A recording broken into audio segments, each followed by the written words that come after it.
if you all would just, because I still don't see anyone. Hold on a second. Now I do want to start back. How many new agents are on? Can you add? Can I get an idea of how many new agents are on today? I mean, could you say something or? Hi, Trent. No. I'm in your class. Well, if you're my class, you're not an agent.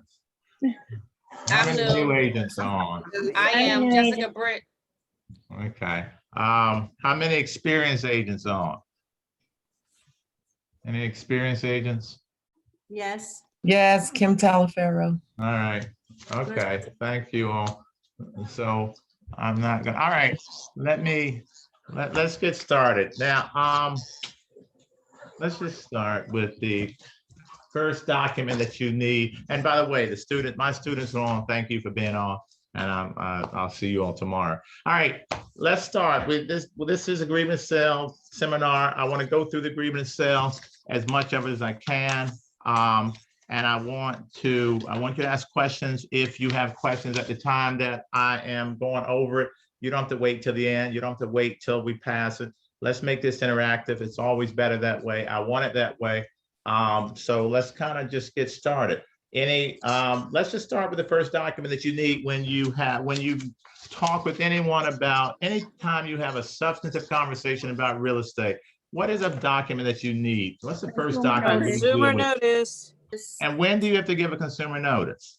When you first talking to When you first meet the person. Whenever you talk about anything having to do with real estate, as soon Okay. as you pick up the phone. Who is that talking? Who just said that? Brenda Mims. So if they ask you, if someone calls and says, I'd like to know the price of a property, would you have to give them a consumer notice before Correct. you answer that Yes. question? No. Well, I do. All right, I you do. may, you may, and that's probably good practice, but you don't have to. You have to give a consumer notice when you have the law, actually, the Real Estate License and the Registration Act actually says when you have a substantive conversation about real estate. Substantive conversation about real estate means when someone starts talking about their motivations, their needs. For instance, someone says to you, hey, Brenda, I have a pre-approval from Wells Fargo for $400,000. I have $200,000 saved. I want to buy a house in Northern Liberties by the end of July. That's a substantive conversation about real estate. They start telling you confidential information, stuff that you wouldn't know if they didn't tell you. If someone called and asked you the price of a house, I mean, that's public information. I can find it online. I can find out the number of bedrooms online. I can find out the square footage or the zoning classification online. So it has to, once it becomes substantive, but listen, I agree. It's not a bad idea to just give them the consumer notice up front right away before you have any conversations, because most people who call and ask about the price of a house eventually start asking or start telling you more information that probably transitions to a substantive conversation about real estate. Then you would have to give them the consumer notice. It probably makes more sense just to have the consumer notice. You all, can I just say, I don't see like one person. You know, it's hard when I'm looking at a blank, and I've got my computer up. I'm looking at like a blank screen. Good morning. I'm telling you, I do a better job if I can see some folks. Let me see some people. You don't have to, but my God, let me see at least one person. All right. I I see a lot of people here, Trent. I see a lot of faces. Yeah. I don't. Am I not seeing? Why am I not seeing anyone? I don't know. Set your Zoom to gallery view up at the right corner. Right corner. You might be All on right. speaker. Yeah. There's a gallery, right corner. Oh, I see says gallery view. Hit There gallery. it is. All right, thank you. See, There I we learn go. something about Zoom every day. All right, I was like, boy, There you go. these people really don't like me. Sarah Stewart gets the gold star. Yeah. Thank you. I feel so much better. Really, I was about to quit. I was going to say they All right, class is over, guys. Have a good week. Goodbye. Thank you all for coming. No. All right, now I feel better. Now I can give it my all. All right, listen, before we kind of start about, the consumer notice, and just one thing for newer agents who are in my class, how long must you keep a consumer notice if that consumer does not become a client? 6 months. 6 months. Most agents probably don't do that. Most experienced agents don't do it. Most of my agents probably don't do it. You need to keep a consumer notice for 6 months. If that person, that customer, that consumer does not become a client. If that person becomes a client, then your broker has to keep the file for a minimum of 3 years. But just keep in mind, when you talk to people, when you meet people and you give them the consumer notice, you need to keep a copy of that consumer notice, at least the second page of it, for at least 6 months. All right, just keep that in mind. I don't think a lot of people do it. I know a lot of people don't do it. But if you don't do it, just kind of start, because if the real estate commission ever asked, someone ever came and they want to see proof that you gave a consumer notice to a customer and you can't prove it, then you may find yourself in some trouble. Also, speaking of the consumer notice, if you are having a telephone conversation with the person, and most of us will probably be doing that before we meet them, especially in the age of COVID, how do you get them a consumer notice? DocuSign. You have to read it verbatim. All right. Someone said DocuSign. Yeah, but let's say they don't have DocuSign. They don't have their computer with them. Then what would you do? You have to read them the consumer notice verbatim. All right, you have to read. There is an oral consumer notice, and you have to read it verbatim. I'll just read this is just a summary of the consumer notice that we use, but you have to read it verbatim, and it just reads this way. It says the real estate law requires that I provide you with a written consumer notice that describes the various business relationship choices that you may have with the real estate licensee. Since we are discussing real estate without you having the benefit of the consumer notice, I have the duty to advise you that any information you give me at this time is not considered to be confidential, and any information you give me will not be considered confidential unless and until you and I enter into a business relationship, basically an agency contract. At our first meeting, I will provide you with a written consumer notice which explains those business relationships and my corresponding duties to you. So if you are on the telephone and someone starts to give you a whole bunch of information outside of just like that public information, you ought to stop, and you should, if you can't get them the consumer notice, you ought to read that. Some agents I see put it on their either their web page or their email. So when you log in, you actually see it. I mean, there are ways you can get it to people, but just keep that in mind. All right. Any questions about that? I always like to, speaking of consumer notice, and I'll get to the grievance sale, I always like to, do we have a copy of the consumer notice, Matt? Is that in the chat or in the forums?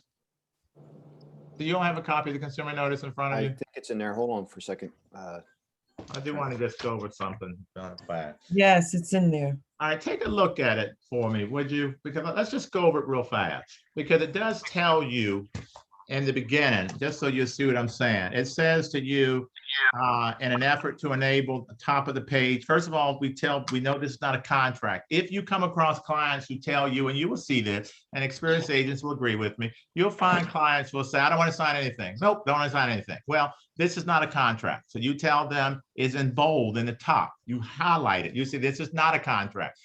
I, by law, must provide you with this consumer notice. That is a law. As a licensee, as a real estate agent, a broker, or associate broker, whomever, I must provide this to you. This details all the different business relationship choices that you can have with me or my company. So even if you never use me again, if you walk away and you never want to go, you go from my office to Weichert and you never come to see me again, that is perfectly fine. So if you see it, it says, in an effort to enable consumers of real estate services to make informed decisions about business relationships they may have with real estate brokers and salespersons, or licensees, as we are called, the Real Estate License and Registration Act requires that consumers be provided with this notice at the initial interview. The initial interview, and the initial interview is defined as a first contact between the agent and a consumer where a substantive conversation about real estate occurs. And I added that in there, but that's what the law says. It says the initial interview is defined as a first contact between the agent and a consumer where a substantive conversation about real estate occurs. So once you have that substantive conversation about real estate, you must give a consumer notice. Seller's agent, these are the different business relationship choices you can have. you would say to the person, obviously, if I'm going to list your house to sell, I'm going to be a seller's agent, which means I owe those fiduciary duties to you. And that's clear. I'm representing one person. I'm representing the seller. If you hire me to sell your house, I'm the seller's agent. That's pretty clear. If you come to my office, you want me to help you find a property, I'm going to represent you. I'll be the buyer's agent. However, you can also be a dual agent. So you have to be clear. If you're selling a house and you're going to bring the buyer, you would become a dual agent. So you would have to tell the seller, I could potentially become a dual agent. So is that okay? Because not all sellers, not all buyers are okay with dual agency. You'll find most probably are. I'm sure some of you have come across, probably my 20 years in business, maybe 2 or 3 clients have said, nope, I don't want you to represent both parties. I only want you to represent me. So, and in order to be a dual agent, what must you need? What do you need from both the buyer and the seller if you're going to be a dual agent? Permission. Written consent. You need written consent. You must have written consent, not oral, not verbal consent. There must be written consent from both the buyer and the seller in order to act as a dual agent. So when you're going over the consumer notice, I find you're going to be a seller's agent or buyer's agent, but you could potentially become a dual agent, because what if that buyer, you show that buyer one of your listings and that buyer, or one of the listings in your brokerage, and that buyer wants to buy that property, then you become a dual agent. Let's talk about that in a second, because sometimes people forget that you can be a dual agent if you represent both the buyer and the seller in the same transaction. That's clear to everyone, right? But you also would be a dual agent if if you're the seller's agent and the buyer's agent are in the same brokerage. Because the broker, let's say you're at RE/MAX, and the buyers, you represent the seller, one of your colleagues represents the buyer, the broker is RE/MAX. So the broker, the contract, remember, is between the broker and the seller, between the broker and the buyer. So the broker is the dual agent because the broker represents both the buyer and the seller in that transaction. So you're still a dual agent, even if one of your colleagues in the same office represents one of the two parties.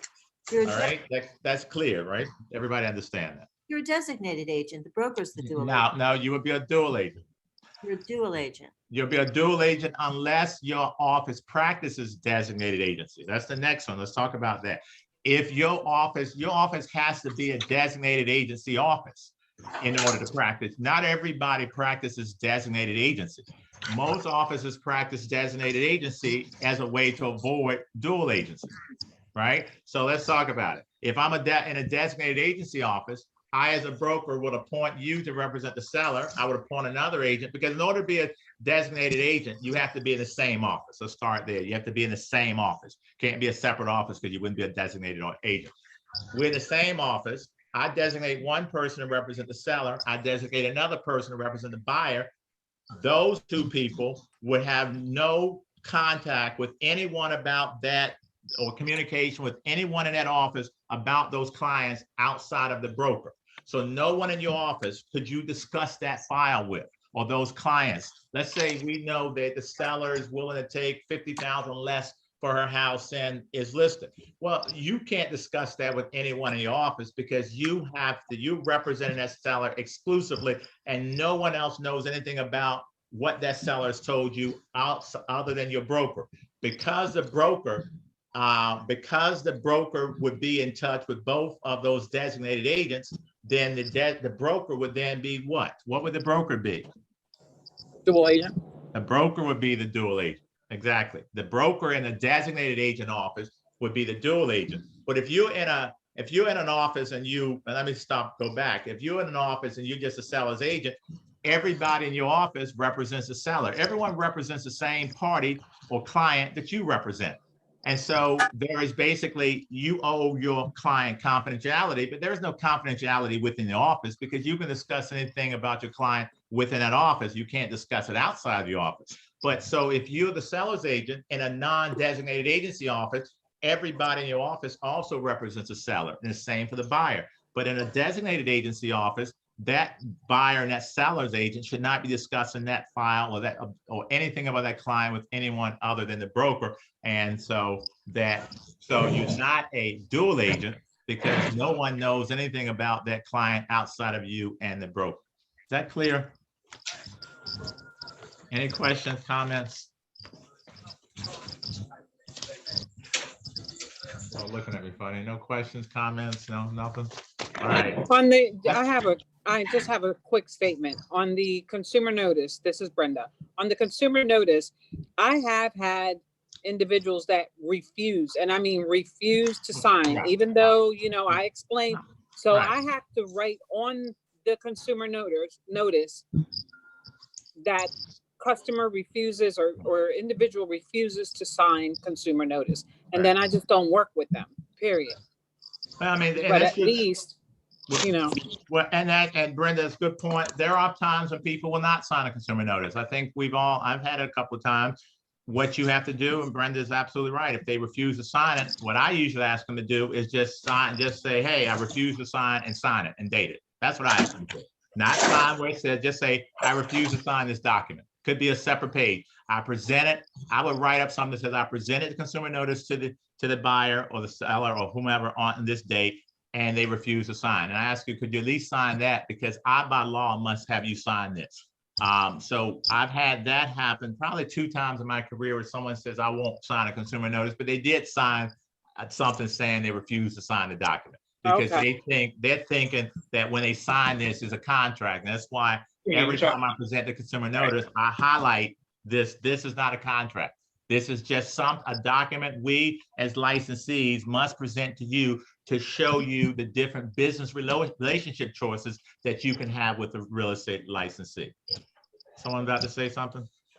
Yeah. Hey, Trent, this is Walt. Quick question about the designated agency. Is that just a policy within a brokerage office that they kind of set up? Okay. Yeah, it's up to the office. A lot of offices, are moving towards designated agency to avoid dual agency. But the weird thing is you can actually be a designated dual agent, which I think is a whole nother that's just ridiculous. But but that's up to your office. If your office, you'll know whether your office practices designated agency because they'll tell you. But if they don't, then you would be a dual agent as opposed to a designated agent. All right. Hey, Trent, Perry has his hand up. Yeah. Yes. What is the paperwork that I'm the broker? What's the paperwork that designates the broker as the dual agent? Is it just consumer notice or is there a separate form? You mean in a designated agency office or non-designated agency office? Let's say designated agency office. But then what's the paperwork that makes the office a designated agency office? That's because you're the broker, you decide you're going to practice designated agency. That's up to you. It's a personal decision. It's a personal decision. Is it a paper trail? My trail? office does not practice designated agency. So Okay. it's my decision as a broker. Is it a paper trail? Is it a paper trail for the designated agency and or the dual agency, a paper trail? If one does get dragged into court. I think you would put that in your policy manual that this office practices designated agency. I would definitely, because new agents have to know that. So when you meet with new agents, you would tell new agents, we practice designated agency here in this office. And I would give them some paperwork and I would explain to them what exactly it is. So yeah, I would think that is up to you to tell them. You would have something in your policy manual. At least that's where I would put it. All right, thank you. All right. All right, let's talk about the agreement of sale. Let's go to the agreement of sale. Let's try to get through this. I'm going to try to go through every paragraph. And let's if you need me to bounce around, I will. Let's start with the parties. Page 1, standard agreement of sale. Buyers, sellers. Clearly, you put the buyer's name, seller's name. Put the full name. Don't put, if they're junior, put junior. If they have a middle initial, put the middle initial. Put all the buyers. If there are 2 buyers, you have to put them all. You don't have a valid time. How may I help you? I'm sorry, what was that? Nah. Make sure you put all the buyers and sellers' names. I have never ever put a buyer's mailing address or a seller's mailing address. That's up to you or your office. I don't think the seller needs to know where my buyer lives. I don't think my buyer needs to know where my seller lives. I don't believe that's information you need to know, but you get to decide whether you're going to put that information or not. I refuse to put a buyer's address or seller's address because I think that's that's confidential information as far as I'm concerned. Not all my sellers want their address known to the buyer. Property. Address is clear. You put the address. If we're dealing with the city of Philadelphia, obviously the municipality would be the Philadelphia School District would be Philadelphia. Tax ID for newer agents, tax ID, what you can find in public records, or you can find on the MLS sheet. Public record, the tax ID would be on the MLS sheet. Now here's one thing I always point out. School district, Philadelphia is no problem. But if you're buying outside of Philadelphia, this is when it becomes a problem. And I'll tell you one quick story that when years ago, I was selling a house in Abington, and I was at the settlement in Abington. And there was all this commotion out in this next settlement room. So I got really thirsty because there was all this commotion. So I decided to go have a drink because I was really thirsty and I wanted to hear what these people, I was thirsty. So I go out to get water and I'm listening to what's going on and what's happening. And I actually talked to a settlement clerk afterwards, but they buy a house. This young woman buys a house. She has 2 children who she wants to put into the Abington School District. I think it's called the Cooper Beach, whichever. Anybody from Abington. It was a blue ribbon school at the time. I don't know if it is now, but it was one of the best schools in the state. So she specifically bought in Abington to send her kids to that elementary school. Well, they're sitting at the settlement table and she says, well, I can't wait to enroll my 2 boys in Cooper Beach, I forget the name of it. And the seller says to her, oh, no, your children won't go to this elementary school. They go to the other one. And she said, oh, no, they can't. The MLS sheet, my agent said, they go, no, you're wrong. She said, oh, no, I'm right. And so the buyer decides, stop the settlement. She says, I'm not buying this house. She gets up. She walks out of the door and she said, I'm going to sue my agent and I'm going to sue you. Afterwards, I talked to the agent because I did a lot of settlements there. This title clerk, and she said, that's exactly what happened. Here's the problem. If you are a newer agent, don't rely on MLS to figure out what the school district is. Here is a woman who wanted her children to be in a specific school. You're the buyer's agent. You don't even check to make sure the information in MLS is correct. The information in MLS was wrong. Don't you think you have a duty to, and I don't believe you have some legal duty. I'm not a lawyer, but I don't know if you relied on what's in the MLS. I don't know. I just would never do it. If I know my client wants her children in a particular school district, I'm at least going to check to make sure that that information is accurate. All you have to do is go on their website. You can make a phone call. It's not that complicated to find out. You can put the address in the website and it'll tell you which elementary school you would go to. My point is this. If you've got a client who wants a particular thing, don't just take the word of the seller's agent if you're the buyer's agent. Why don't you do a little bit of due diligence? That's why this woman hires you. I'm sure there are a lot of agents on who will tell me that they have clients who say, I want to be in the William Penn School District. Find me a house in the Lower Merion School District. Yes. Am I right? Has anybody heard that? We purchased our house because. No, I'm talking about if you're an agent. Has an agent heard that? Okay, go on, Ebony. What were you going to say? I was just saying, as a home buyer, we purchased our house specifically because we wanted to be in this school district. Right. So, but I was going to say some agents, sometimes clients are coming to you and say, find me a house in this school district. And that's what you do. They don't care where it is, as long as in this particular school district. So there was a $550,000 house, by the way, in Abington. So of course, no one got a commission, and they had to ward off a lawsuit. I don't know what the results were. I'm sure that but the fact is, it should not have happened. And if you're an agent, don't make sloppy, stupid mistakes like that. That was just stupid, because that's an easy thing to do. There is a lot of mistakes over the years I've found in MLS, and I wish some experienced agents would just help me out a second. Would any experienced agents agree with that? You see mistakes in MLS? Never trust the square footage. Okay, I agree with that one. All right. I mean, I definitely agree with that one.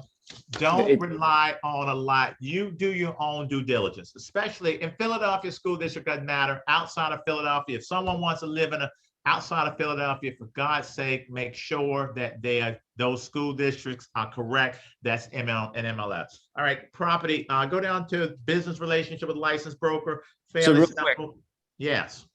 Regarding the school districts, there are websites you can go into and you just put in the address and it will tell you what school district it is in.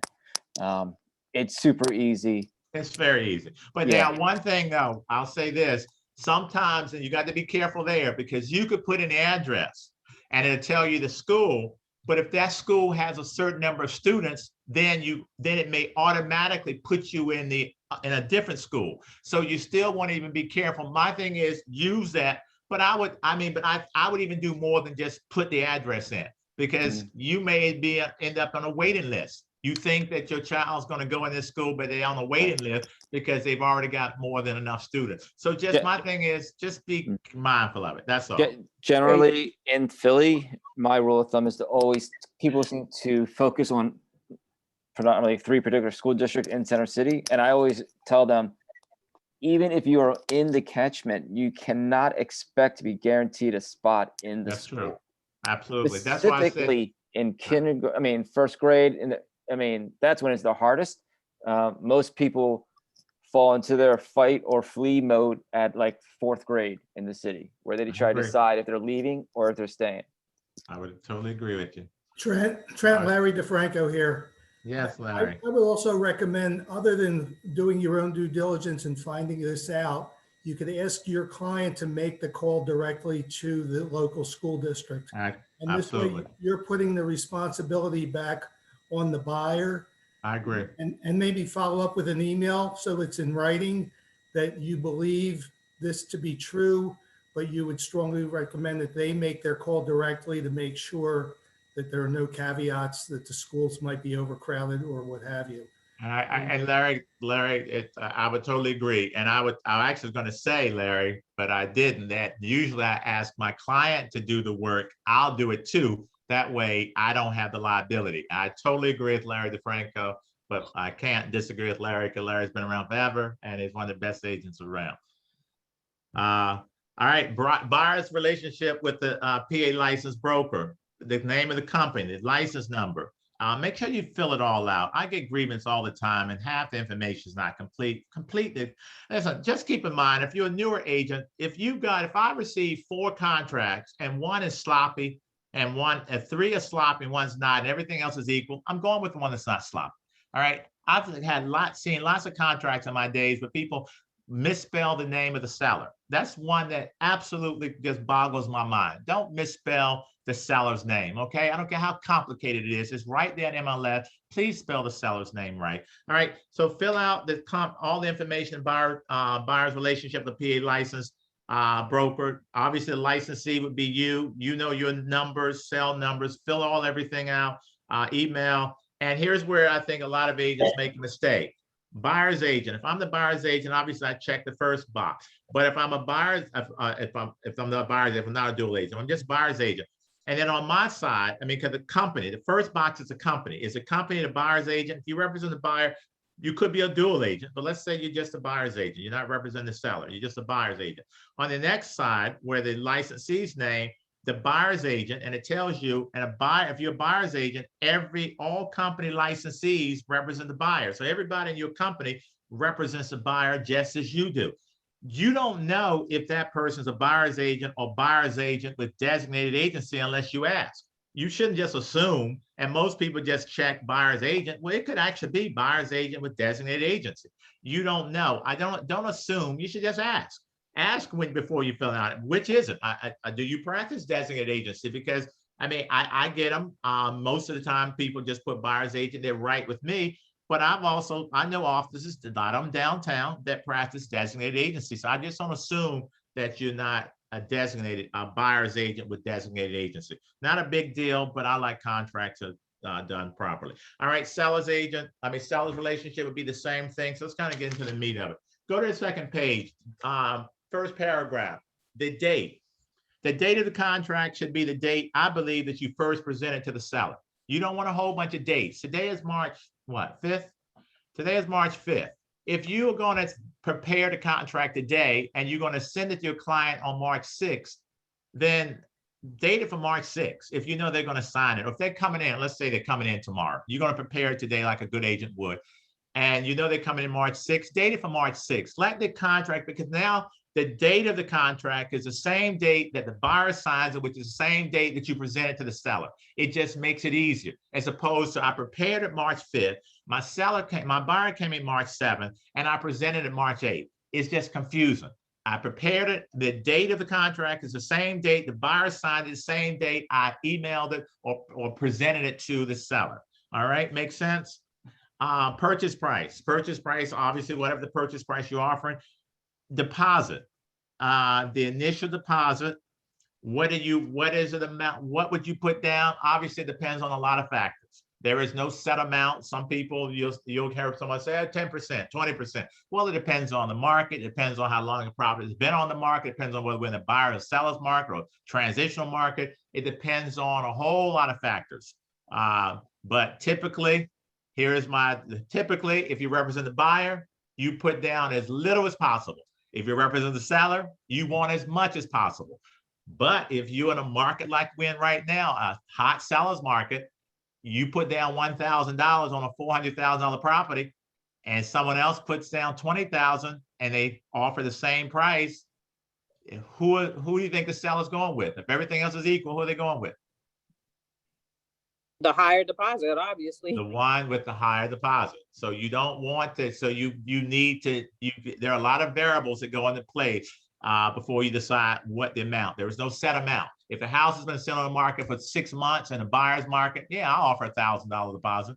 But if it just came on the market today and there are going to be 50 people competing, no, I'm not. I'll tell my client, no, $1,000 is not going to cut it.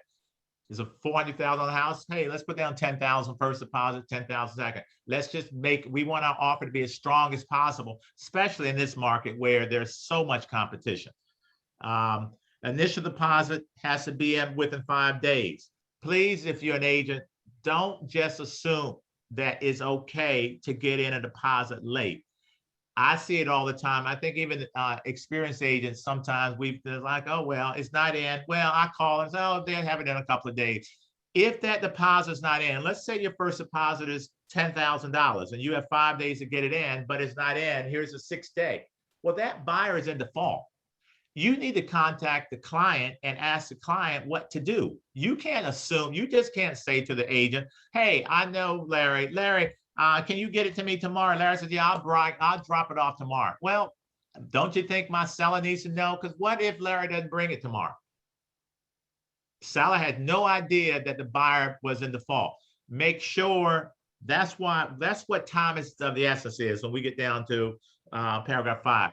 You must adhere to all the dates. You have to adhere to everything in this contract. This is a legally binding contract. You have to adhere to it. Otherwise, you will have breached it. So make sure if it's 5 days, make sure you have that check within 5 days. If not, you need to tell the seller, hey, I did not get the check yet. What do you want me to do? Not what do I want to do? What do you want? Seller may say, you know what? Put it back on the market. I'm going to sell it to someone else. All right. And additional deposits, again, if the additional deposit, now we say, let me go back to this initial deposit within 5 days of execution date. What is the execution date? Because sometimes people kind of get that off. Let me ask you this way. Today you sent a contract March 5th, which is today. The seller signs at March 7th. What's the execution date? March 7th. March 7th. The execution date is a date that the last party signs. So if the execution date is the 7th, you don't count the execution date. You count starting the next day. So if you have 10 days to do a home inspection, for instance, and if the execution date was March 7th, don't count the 7th, you count the 8th.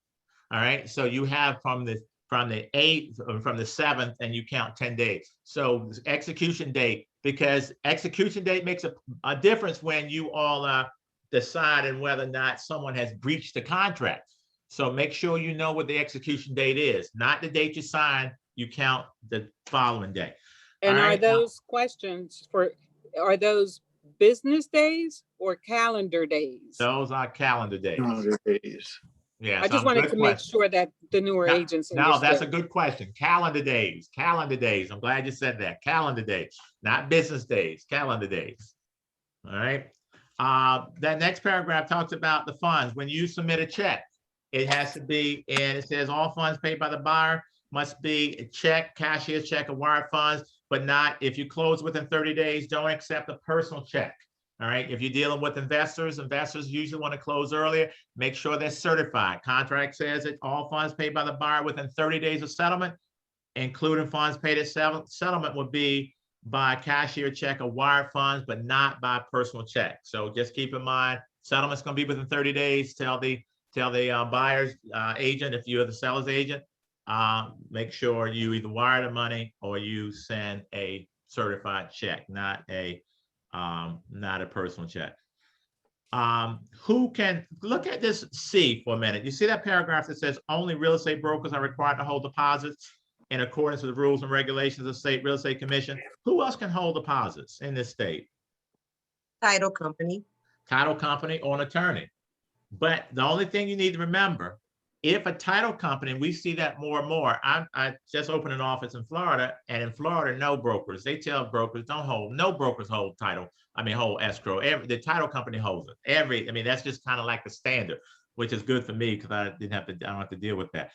But don't, keep this in mind. If the title company is holding escrow, they're not, they don't, well, let's see what it says. It says, well, no, I guess it doesn't say it here. If the title company is holding escrow, don't forget, they're not governed by the real estate, the Real Estate License and Registration Act, or by the rules and regulations of the Real Estate Commission. So if a title company is holding money and there's a dispute, if there's a dispute and I'm holding, as a broker is holding the money, I know what I have to do because the Real Estate License and Registration Act and the rules set forth by the Real Estate Commission tells me what I have to do. But if I'm a title company, they're not governed by those. So you need to know what happens if there is a dispute. So it is a little different. Because I see now more and more title companies are holding money, even in Philadelphia. Just be mindful of that. That's all. That they're not held to the same, they're not governed by the same rules and regulations. So you need to know what happens. Do they decide who gets the money? If there's a dispute, do they make you go? What do they do? I don't know, because I would never have a title company holding escrow in this state.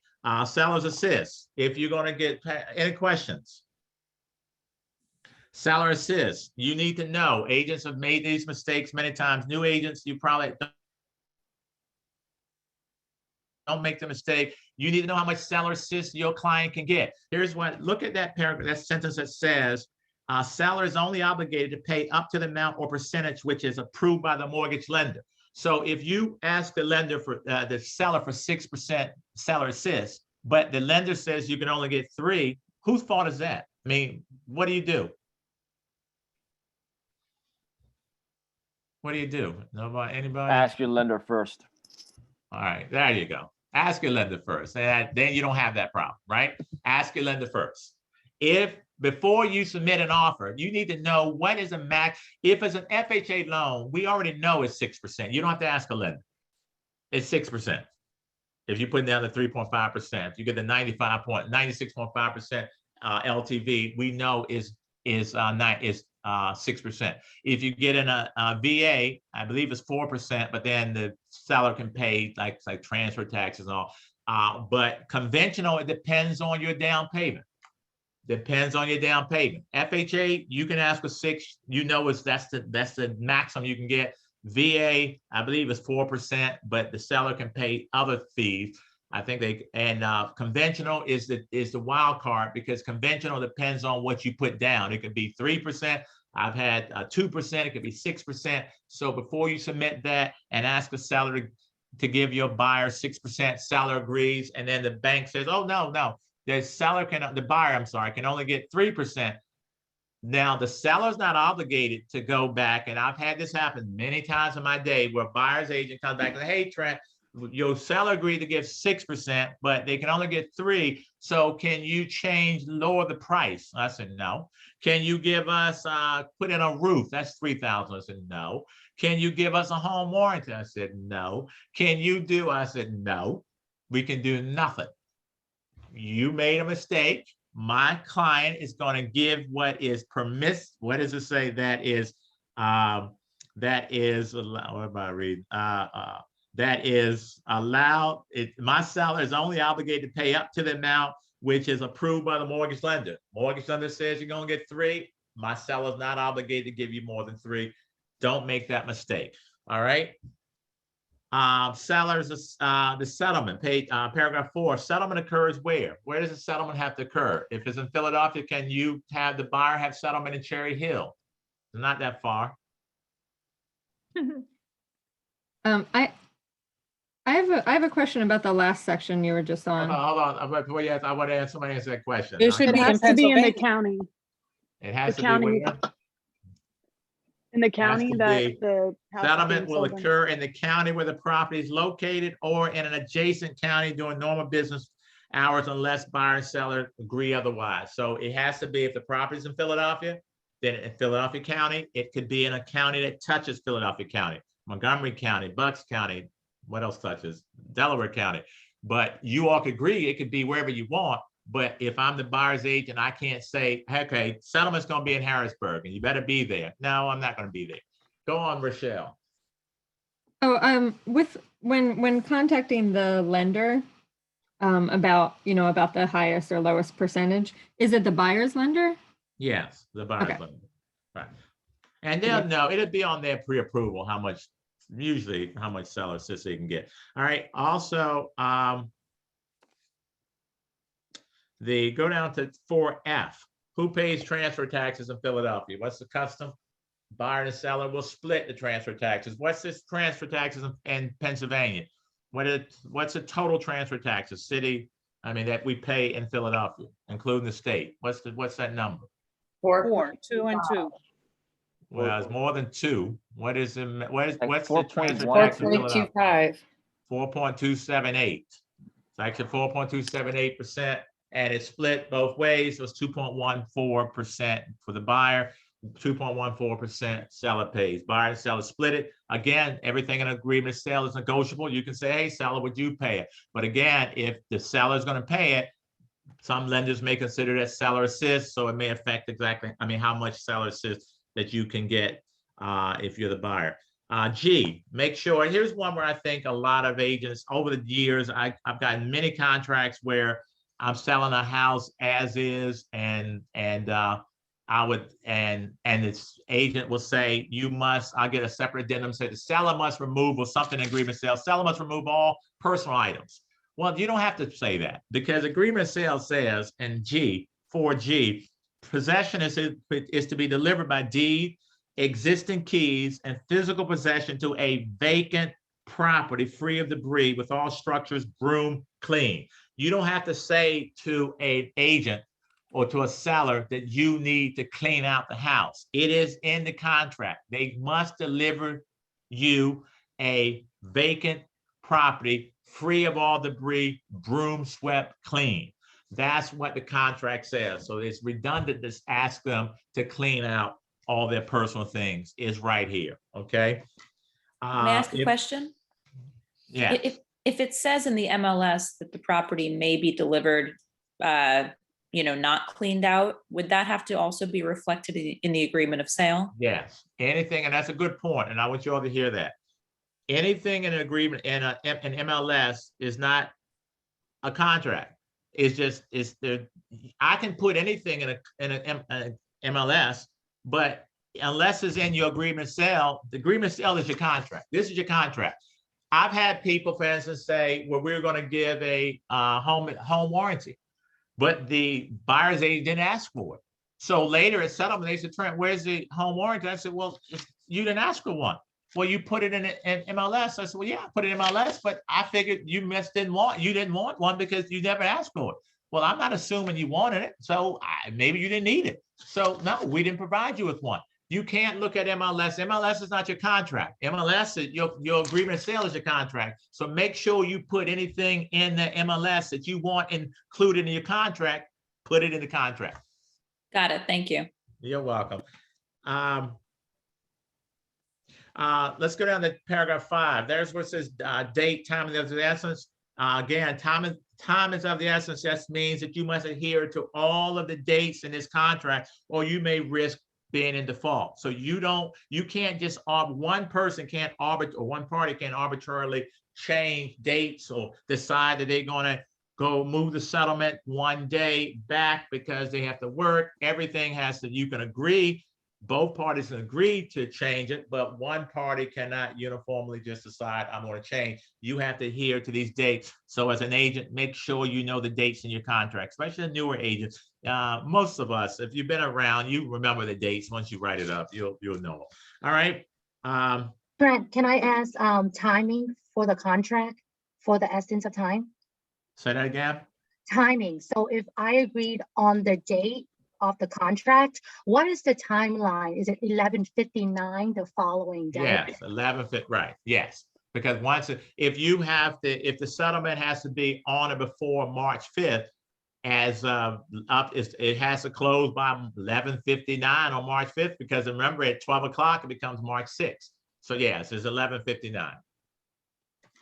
And also look at paragraph 5C. It says the execution date of this agreement is a date when the buyer and the seller have indicated full acceptance of this agreement by signing and/or initialing it.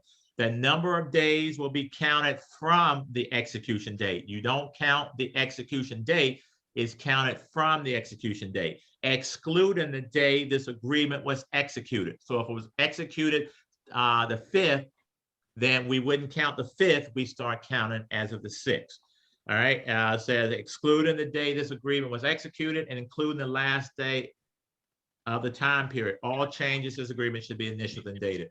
So, now make sure, even if you're making the changes, make sure if they're initial, they must also be dated, because you need to know, you may have changed the execution date, right? If you're only going back and forth the counteroffer after counteroffer, you want to make sure if the last person signed it March 5th, 2021, make sure it's dated, because then later on, a month, 2 months later, you said, wait a minute, you were supposed to have your agreement, your inspection done by today. You said, no, you didn't sign it until March 6th. No, I signed it March 5th. Make sure you date any change you make to the contract, date, initial and date, because you need to know dates. Dates are important. Don't just have someone initial something, initial and date. You need to know the date that person initial the change. Paragraph 6 deals with zoning. If your property is zoned residential, you don't have to put the zoning classification in the contract, although I think you ought to. I'm a believer that I don't care what the zoning classification is, it should be in the contract. For me, it looks like, I don't know whether it is you left it blank intentionally or you forgot to fill it in. If it's zoned residential, put RS5A. If it's zoned anything other than residential, you must put the zoning classification. Did you all get that? If your property is zoned residential, you could leave that zoning classification blank, although I wouldn't. If it's zoned anything other than residential, commercial, industrial, whatever, you must put the zoning classification there. Otherwise, a buyer can back out of this contract. And you see that it says failure of this agreement to contain the zoning classification, except in cases where the property is zoned solely or primarily to permit single-family dwellings, will render this agreement voidable at the buyer's option. Make sure it's always best, in my opinion, to put zoning classification, even if it's residential. All right, 7, fixtures and personal property. Let's go through some of these, because I'm sure new experienced agents agree you've run into some problems here. Included in the sale. Let's just look at it. It says, in this sale, unless otherwise stated, all are all existing items permanently installed and on the property. Remember, real estate is anything where something's attached to it permanently or in a permanent fashion. So when you go into a property, you kind of know what's real estate, what should be there and what should not. Sometimes sellers don't know that. They take down the chandelier, they take down the draperies, they take down, not the draperies, the window treatment. They take down things that they shouldn't. They take down the television mounts. The television mounts, you can take your TV, that's personal property, but the mounts are not personal property. That is real estate. It's attached to the wall. Let me look at this, and I've seen that many times. Go through some of these. Heated gas, fireplace log should be left. Radiator covers, don't take the radiator cover. Hardwired security systems, thermostats, lighting fixtures. Here's a key, I think, including chandeliers and ceiling fans. Make sure if your client, if you represent the seller wants to take chandeliers or ceiling fans, they do that before they show the property. Replace them before. I think that's the easiest way to do it. I've had sellers who had antique chandeliers. They say, I'm not going to replace it until right before settlement. If that's the case, have an addendum that says exactly what that seller will replace that chandelier with, the model number, the size, everything, so there cannot be any issues. You don't want a buyer walking in, looking at a chandelier and saying, by God, where did they get that chandelier? The dollar store? And now they don't want the house. You can avoid that by putting exactly what it is that seller is going to replace it with.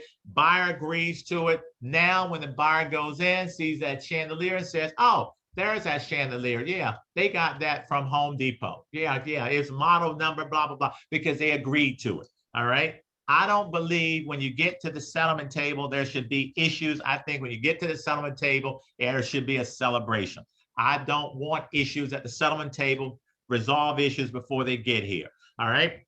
So let's go back. So ceiling fans, chandeliers.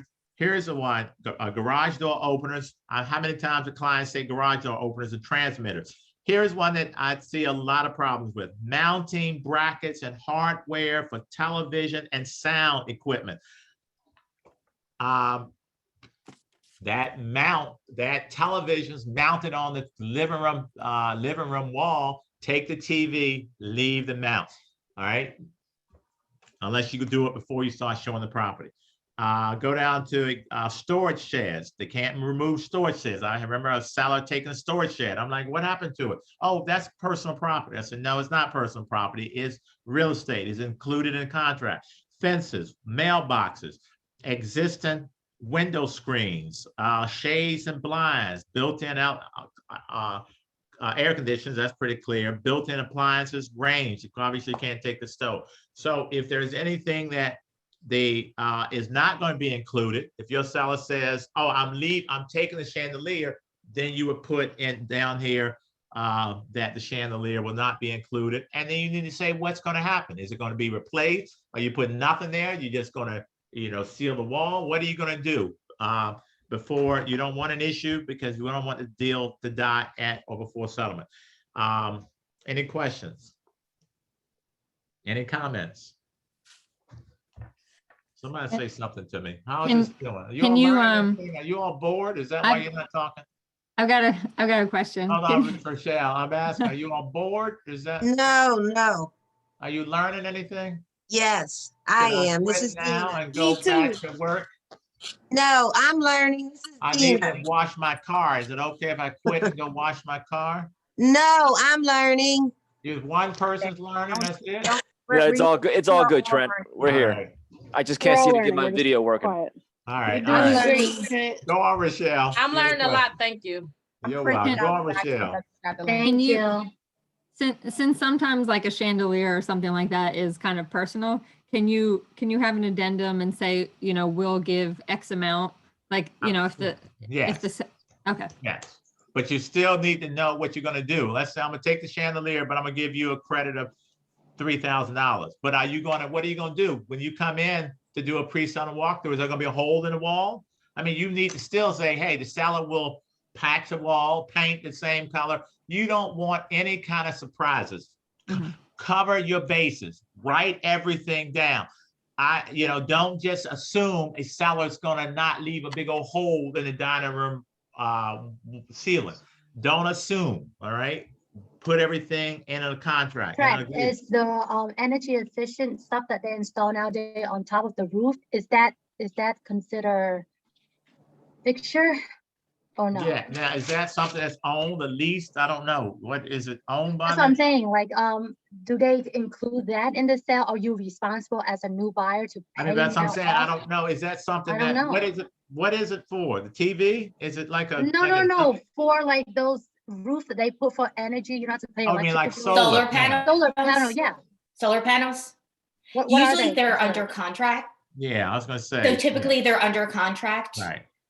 The owner has a contract with the solar company. So that's an agreement Exactly. that they need to make with the buyer. Exactly. But go back to the paragraph. It's right in there to the end of that paragraph B. It says, it talks about so, and it says, and second second line from the bottom, and if owned, solar panels, windmills, water treatment systems, propane tanks, and satellite dishes. All right. So if owned, so yeah, that's something you need to talk. If you need to, but figure that out. And, So let's say if they take it away with them because they don't want to well, pay it for says if it's owned by them, they can take it. That's what this says. It So says what it's happened to owned. the roof if all the nail and all the But I holes? don't, but they have to, they still can't, they can't damage property. They can take it and they can't damage it. They But have if to it's fix there, it, correct. but if it's theirs, they can take it. But that's something you, as the agent, would talk about. You would say, if you take it, if you need to see, I don't know what you say, I don't know how to install it. Whatever maybe you need to make sure that it's removed without causing damage. That's something you, the agent, will have to do. That's it, right, okay? Mortgage contingency, number 8, paragraph 8. If you waive the mortgage contingency, which a lot of people are doing now because it's such a hot market, can I still get a mortgage if I waive the mortgage contingency? Yes. Yes. And I can waive the mortgage contingency, and some buyers are now doing it to make their offer stronger in a really highly competitive market. If you waive it, it says this sale is not contingent on mortgage financing, although buyer may obtain mortgage financing. So I could still get a mortgage loan, even though it's not contingent on me getting one. But if, let's say, what happens if you waive the mortgage contingency and the bank denies you for the loan, are you in default if you don't go forward? I would say yes. Yes, I would unless agree. you do an addendum stating that you went for a mortgage, yes. No, right. Now, this says you waive the mortgage. I waive the mortgage. I don't get the mortgage loan. I don't have the cash to go forward. Have I breached the contract? Yes. You have. Because you're saying to me, this contract is based on, is a cash transaction, basically. But now, if you waive a mortgage contingency, an experienced agent would tell you what? You need to show me proof that you can buy this cash. I need proof. If the property's $350,000, I need to show that you got $350,000 to buy it. Don't just waive a mortgage contingency. You may need to ask for proof of funds, because basically they're saying to you, I'm buying this property cash. That's what they're saying, right? And now you need to be able to prove that they have the cash in the event that this thing does not go through, right? Any questions? And if you go on, look under the box, it has the first mortgage on the property. Make sure you fill that out completely. The loan amount, obviously you're gonna know the loan amount. You're gonna know the minimum, you're gonna know the terms. The terms could be 15 years, 20 years, 30 years, whatever. You need to know the terms, write that down. The type of mortgage, is it conventional, FHA, VA? And it says for conventional loans, LTV is not to exceed maybe whatever it is 85%. If the person putting down 15%, then it'd be an 85% LTV. If they put 10% down, then it would be a 90% LTV. So you just need to add the interest rate. The mortgage lender, what's the name of the mortgage lender? And it tells you the interest rate. Interest rate is 4%. Now, what happens if the interest rate is 4? All right, let me finish that. So interest rate, let's say 4%. However, buyer agrees to accept the interest rate as may be committed by the mortgage lender, not to exceed an interest rate of blank. So you may put, right now, I would probably put 3 to 3.5. All right. Let's say you have 3% to 3.5%. So anything over 3.5, this contract says the buyer can back out. If the lender comes back and says, I can give you 3.65, then the buyer can say, no, I can back out, or they can accept it, but the contract says anything above 3.5, in my example, they don't have to take. What if the lender comes back and offers them a 2.9? Can they back out? They said 3 to 3.5. No. Do they have to go No, forward? because it says not to exceed. Right, exactly.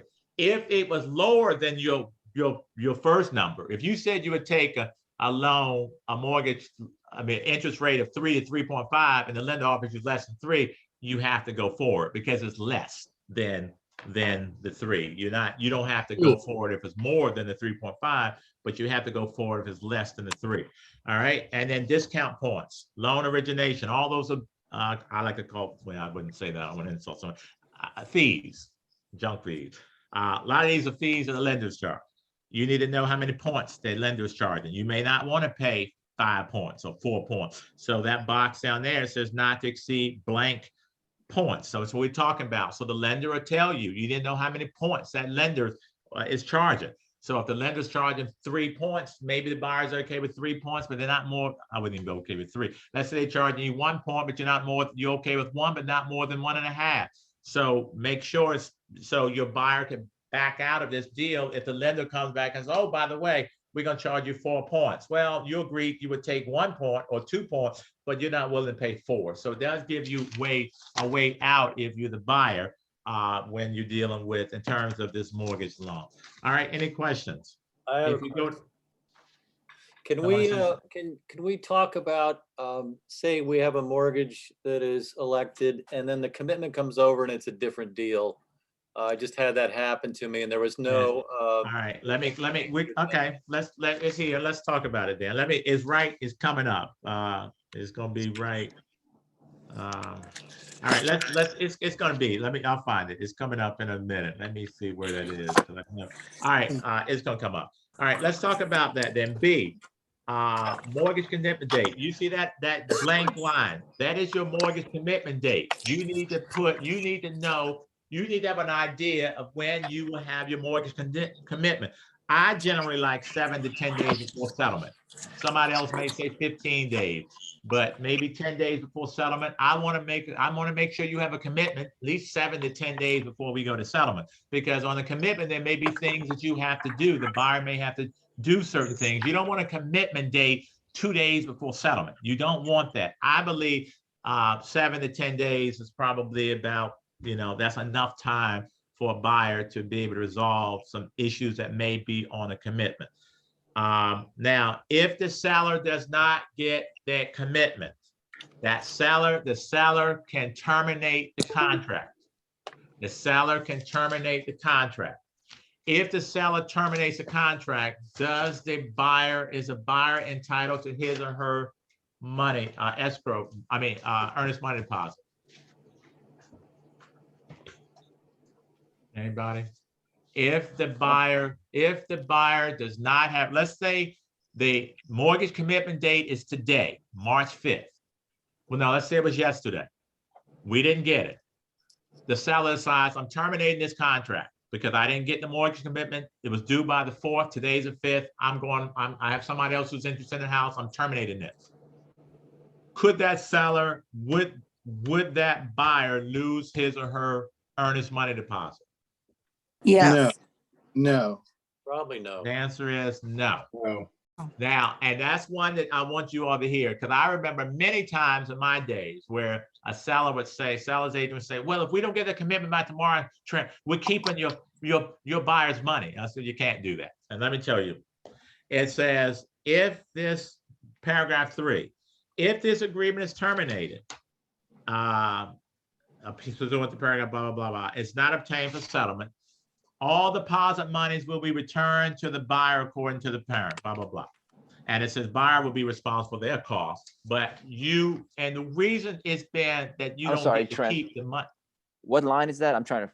Oh, that, I just put, line 129. Thank you. 128, 129, right? Is that right?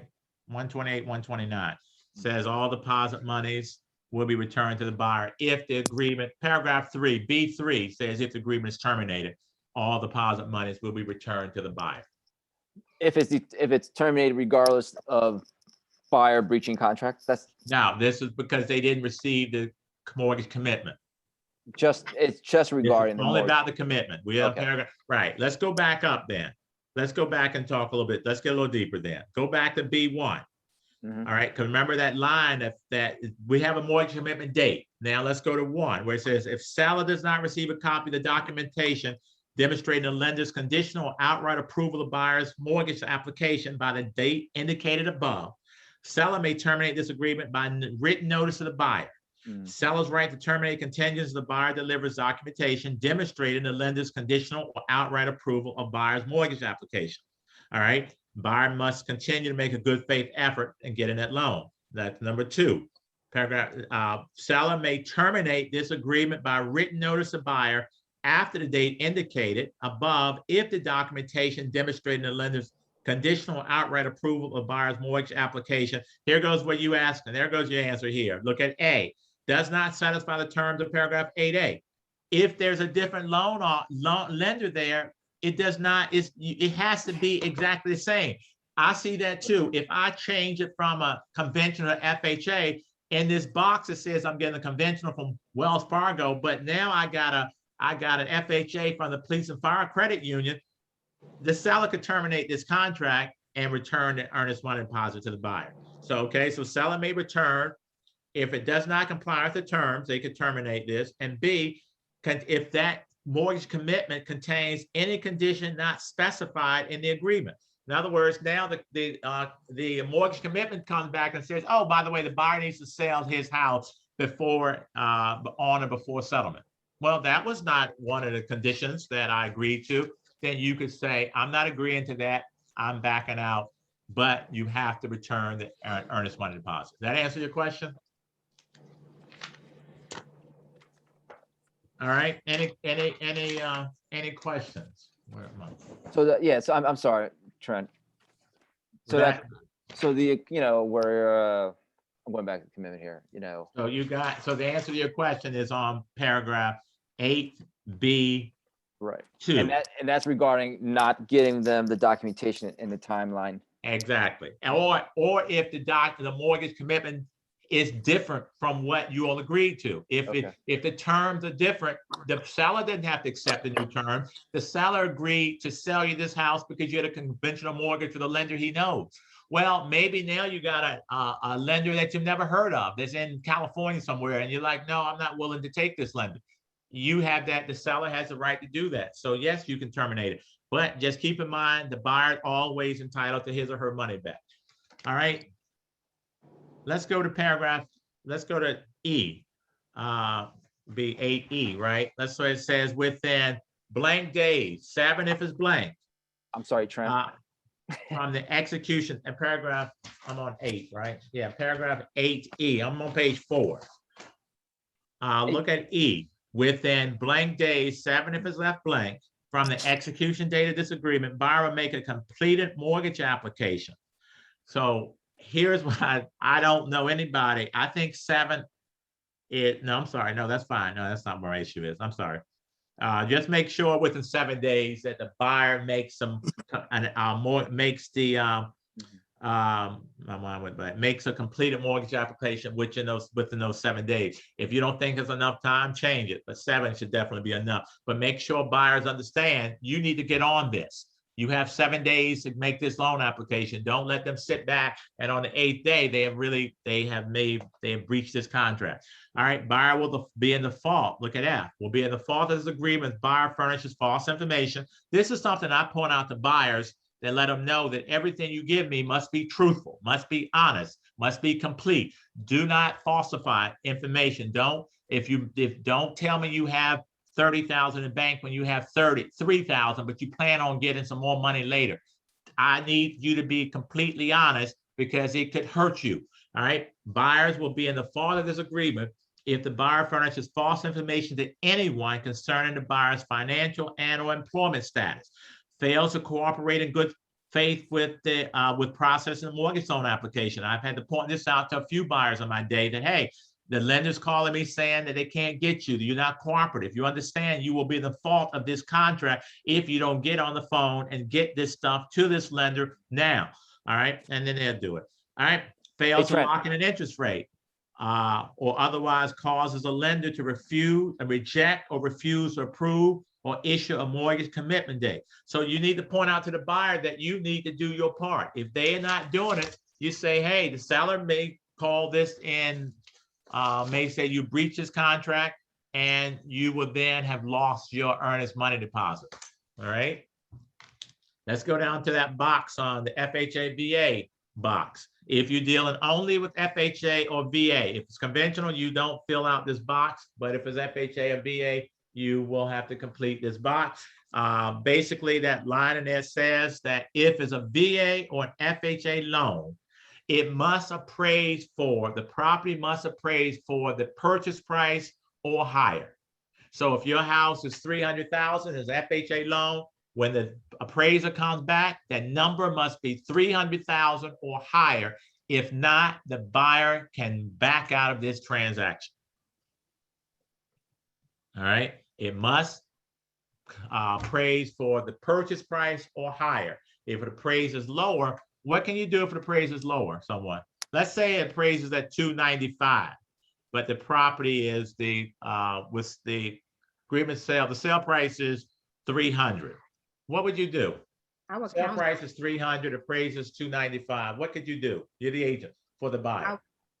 I would have I would suggest a counter offer. You're the lower. agent for the buyer. What did you say? I would suggest to the buyer to counter offer for a lower price since it's appraised lower. Well, okay.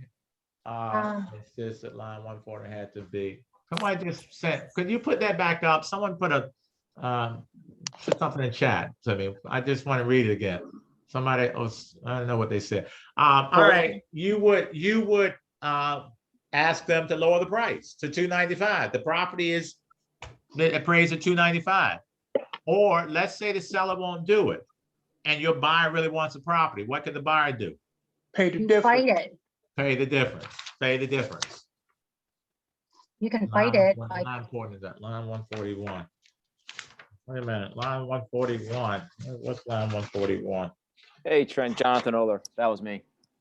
Yes. So I had an agent, it's only happened once, but I had an agent fixate on line 141 of the agreement of sale regarding buyer's right to lock in an interest rate.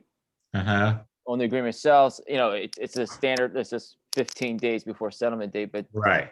This particular agent was adamant that it must be done earlier.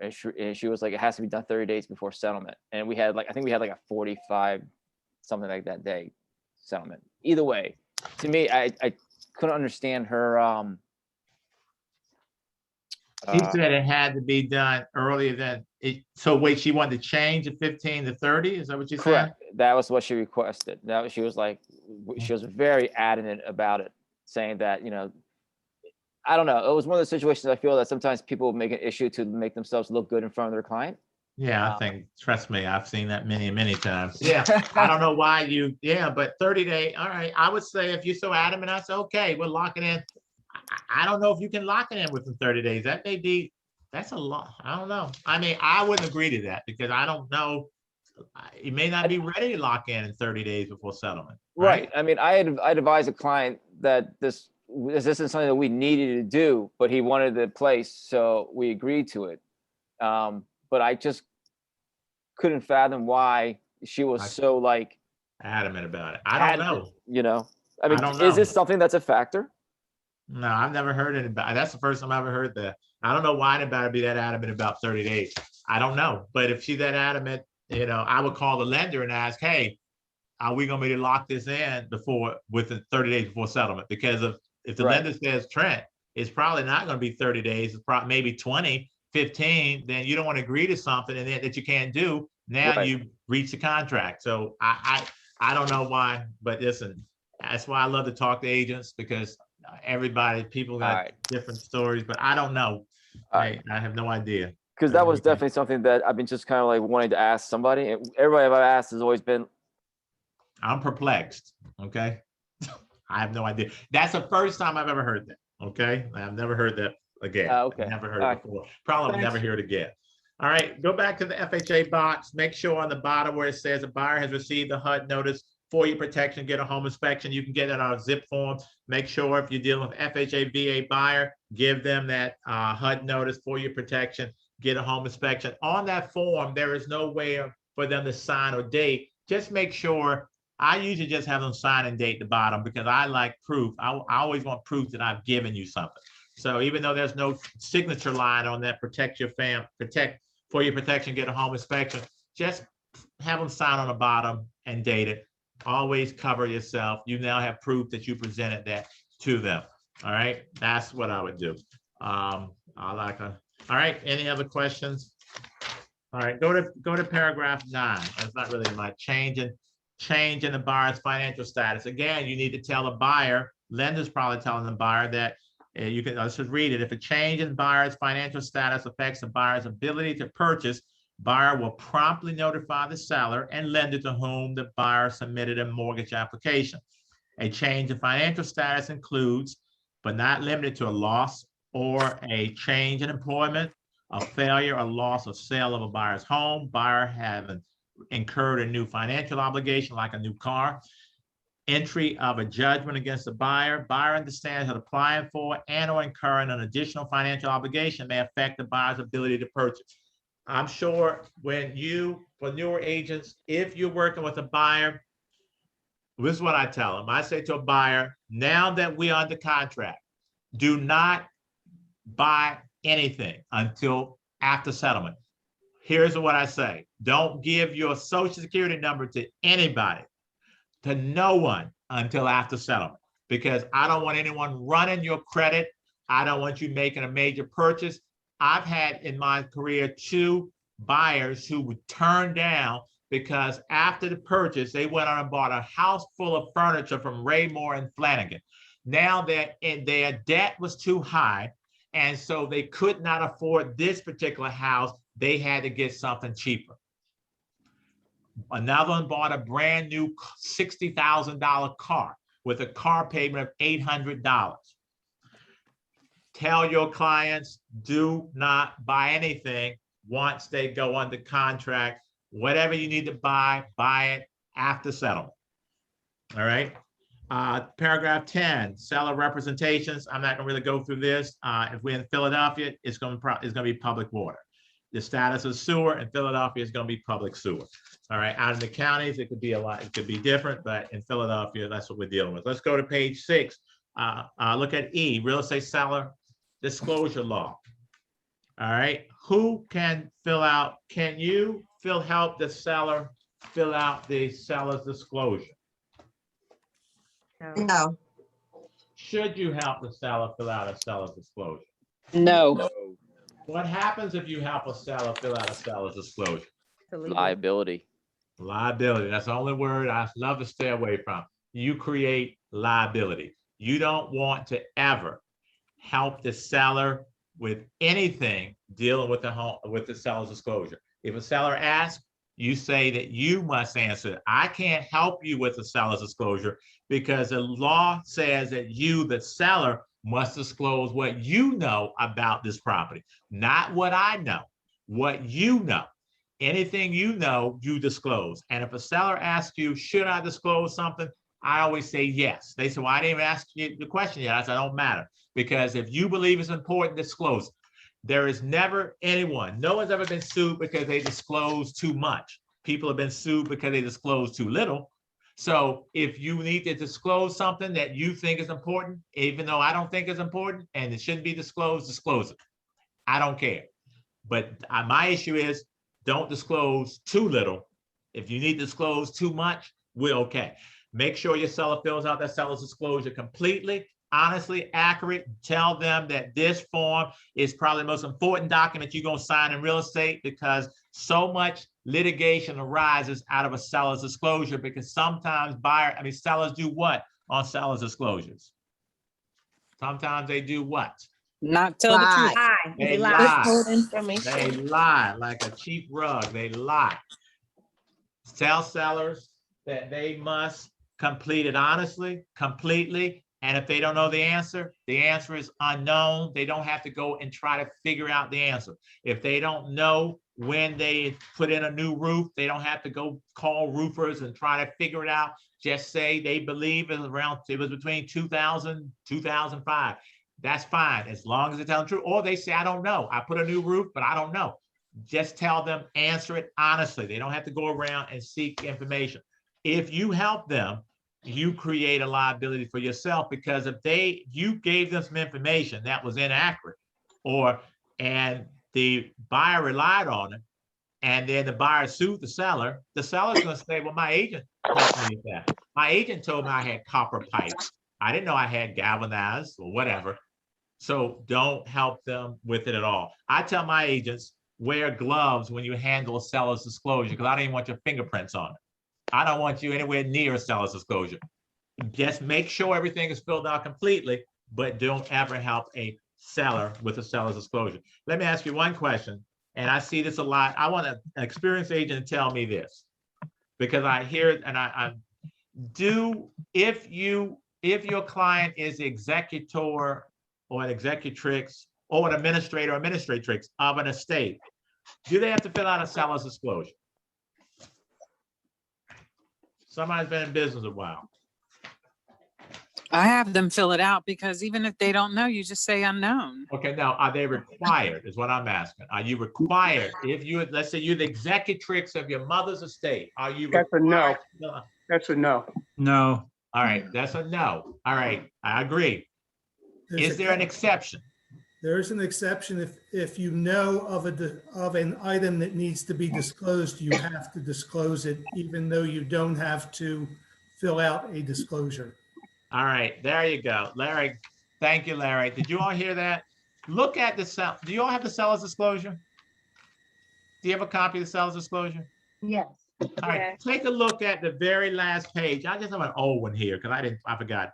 Look at the box that says executor, administrator, trustee signature box. Do you all see that? Does everybody see that? Yes, no, maybe? No. Yes. The last, I don't know what page is it, somebody, because I have a different one in front of me. What page is it? Page 10. All right, page 10. Where is it? The bottom of page 10? Where is it? The bottom. Okay. Does everybody see it? Yes. This is important. All right, because a lot of agents get this wrong. I see it all the time. Look at that box. It says, according to the provisions of the real estate seller disclosure law, the undersigned executor administrator trustee is not required to fill out a seller disclosure statement. But look at that next line. The executor administrator trustee must, however, disclose any known material defects of the property. So as Larry said, you're not required to fill it out if you're the executor or administrator of an estate. But if you know something, you have to disclose. In other words, let's say it was your mother's house and you knew the roof leaked because you were in the living room and the water was running down on you. Let's say then when you sell that, you know the roof was bad, you need to disclose that. If you know the heater was bad and you called a plumber and had it repaired, you have that, you have direct knowledge, and you as the executor must then disclose that information to that buyer. So don't just assume, don't just, like I've had a lot of agents say, oh, I don't have to complete that. I said, well, I thought you were living in the property with your mother. Well, I was. I said, well, you know nothing about the property? You mean you were living there and you knew that? So sometimes agents just have this impression that they just don't know that they have to complete a seller's disclosure if they know. Just please be mindful of that. Anybody want to add anything to that? Trent, I'd like to say also what you had talked about, not touching the seller's disclosure as an agent. Yeah. The same responsibility for disclosing something that you know is still there for the agent. So even though you should not necessarily help directly the seller, if you are aware of something, you have an obligation to bring that to the seller's attention and have them include that in the disclosure, or you could be liable. And that's another good point. Did you all hear that? If the seller won't disclose it, and I know my students, we talk about this, if the seller won't disclose something that you know is an issue, if you go up and you're in the property one day and you know you upstairs and you see a leak, you're on the upstairs and you know it's raining and you can see there's a leak, and the seller says there's nothing wrong and they won't disclose it, you have an obligation to disclose that to the buyer, because then that comes back on you. You have to, first I'll point it out to the seller and say, wait, you did not disclose this in your seller's disclosure, that there appears to be, oh, well, and if they don't, you have an obligation to disclose it. All right. All right. Any questions? We'll go back to seller disclosure law on page 6. It says the real estate seller disclosure law requires that before an agreement of sale is signed, the seller in a residential, remember, we don't use seller disclosure for commercial or industrial properties, only residential, 4 units or less. If it's more than 5 units, we consider it commercial. You don't need a seller's disclosure. So the seller in a residential real estate transaction must make certain disclosures regarding the property to potential buyers in a form defined by law. And if you go further, it says not less, you only have to fill it out if it's not less than 1 and not more than 4 residential dwelling units. So if it's less than, I don't know how it's less than 1, but if it's 1 to 4, you have to fill it out. I guess if it's land, that's why. If vacant land, you would not need a seller's disclosure. All right. So that would be one of the exceptions. All right. Now look at F for a second. F will be public and or private assessments. Let's just go real quickly. If you are the seller's agent and you receive some type of violation, you need to disclose that. If it's under contract and the city sends you a notice from L&I saying that you were not putting your trash out on the right day, you need to take care of that, but you also need to make sure that buyers know of any violations that you're getting while you are under contract. All right. If you look at it, it says that the seller is saying that no notice by any government or public authority has been served upon the seller or anyone on the seller's behalf, including notices relating to violations of zoning, housing, building, safety, or fire ordinances that remain uncorrected, and the seller knows of no condition that would constitute a violation of any ordinances that remain uncorrected. I mean, I don't think you would tell. I mean, you would correct that. I wouldn't tell them. I would just have it corrected. But if you didn't correct it, then I would say you would have to tell them. All right, waiver, paragraph 11. What time is it, someone? How much time we got? 10 o'clock, 12 o'clock. Well, 11 you can read. Let's go to 12. Let's get to 12. Couple of paragraphs. Number 12, that's dealing with the home inspection. Home inspection. One thing, how many, if you were to go do the home inspection, how many people can you take with you? Who can you take to the home inspection?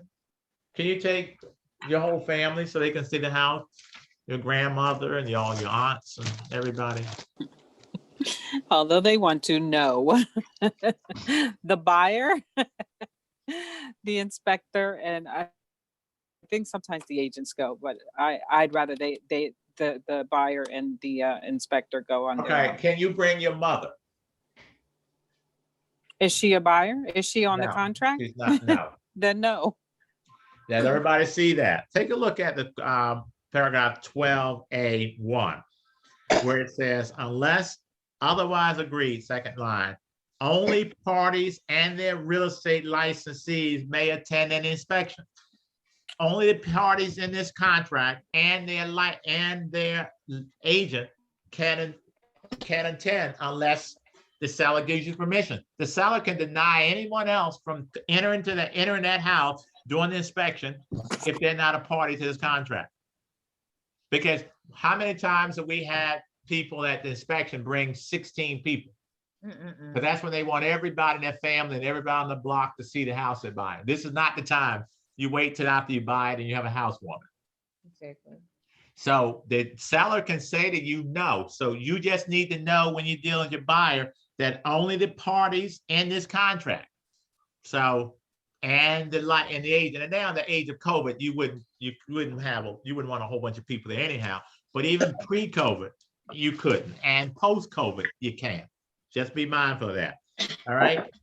And the next paragraph says, how many pre-settlement walkthroughs can you make? Only 2. You can make 2. All right, you're welcome, Larry. Good to see you. Thank you, Larry. You can only make 2 pre-settlement walkthroughs. All right. Buyer may make 2 settlement walkthrough inspections of the property, but for the limited purpose of determining that the condition of the property is as required by this agreement and any addendum. So you cannot go in and out of that house as often as you want. You have 2 times outside of the inspection. They don't count the inspection. Outside of the inspection, you have 2 times where you can go into that property. Who's that? All right. Any questions? So you can't go back and forth in someone's house. I want to measure this room. I want to measure that room. I want to make sure this. I want to go. You have 2 opportunities. The seller can let you in multiple times, but the seller can also say no. I've had sellers say, well, wait a minute. She wants to come in again. I had a seller recently. She said, how many times has she been in? I said, well, the contract says she can, you let her in 3 times. She wants to go in a 4th time. Well, what is the contract? I said, the contract says she's only allowed to come in 2. She said, well, tell her no. So I had to say, you can't go back in until settle. So, all right. The buyer, the seller, if you look at 3, the seller will have heated and all utilities on for the inspections. Make sure if you represent a seller that the seller has all the utilities on. We see this a lot. The water's off or the lights are off. Make sure utilities are on. Talk to the agent. Make sure all utilities are on for the home inspection. Otherwise, it's a waste of time. All right.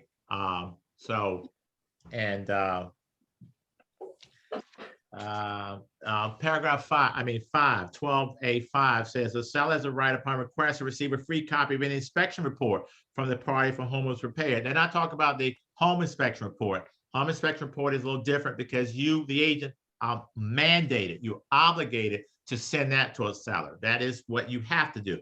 Well, here it is talking about a free copy of inspection report. They mean any other inspection report. Let's say a roofer went in and did an inspection of the roof. Well, if the seller requested, you must give that report over. Whatever reports that were generated on this property, the seller has a right to a copy of that report if that seller wants it.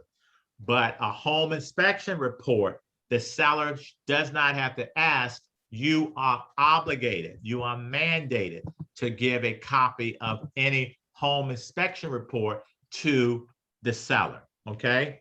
Any questions there? Any comments? All right. Now look at, if you're on page 7, obviously, if you are doing a home inspection, you would elect that. If you're doing wood infestation, basic termites, whatever a deed restrict, whatever you want to waive, you have to go with your buyer. Probably most of the things you're going to, if you're going to elect something, it's probably going to be home inspection, wood infestation, termites, radon. And here's something that I see a lot of agents make this mistake. Even if the buyer says, I don't want to test for for radon, still elect it. If they're going to do a home inspection, they may change their mind on the termite. Not termite. If they elect to do a termite and home inspection and they don't want to do radon, still elect radon, because maybe they have an opportunity to change their mind. If they don't do the radon, they just waive it. But you don't want them, because now, and make sure they understand what radon is. Okay, radon is a second leading cause of lung cancer. Okay, outside of smoking, radon is the second is a second leading cause of lung cancer, responsible for about 21,000 deaths each year. Okay, so about 21,000 people die every year from radon. So it's, don't just skip over it. Make sure your buyer understands it. And if they choose to have a radon inspection done, is up to them. But even if they say no, elect it and then just don't do it. All right. Any Also, questions? the property one where it says property and flood insurance, because if there's been claims on that property, an insurance company might not want to insure the property. Exactly. And that's a good point. If you see the bottom where it says property and flood insurance, it says buyer may determine the insurability of the property by making application for property and casualty insurance for the property to a responsible insurer. Because you're right, if there's been a whole lot of claims, an insurance company may say, we don't want to write another policy on this property because there've been too many claims. And you may not be able to get insurance, or your insurance may be really, really expensive. So you may want to elect that and to make sure that you can get insurance, because you don't know the history of this house. So that's a good point, and thank you. All right, go over to 13. Let's talk about inspection, paragraph 13 on page 8. The inspection contingency. Let's take a few minutes with this. The contingency period is 10 days if you leave it there from the execution of this contract. So you have 10 days to conduct all your inspections. That's a radon, termite, home inspection. You have 10 days from the execution date of this contract. All right. Look at paragraph B. Once you do the home inspection, if the results of the inspection are satisfactory to the buyer will present all the reports. You have to give the full report to the seller. All right. And I want you to understand this. The seller does not ask for inspection report. You, the agent, must send it to the seller's agent, period. Did you all hear that? You must send the entire inspection report to the seller's agent. The seller, whether the seller asks for it or not, you are obligated to send that report. This is something they changed. I was on the standard forms when they changed it.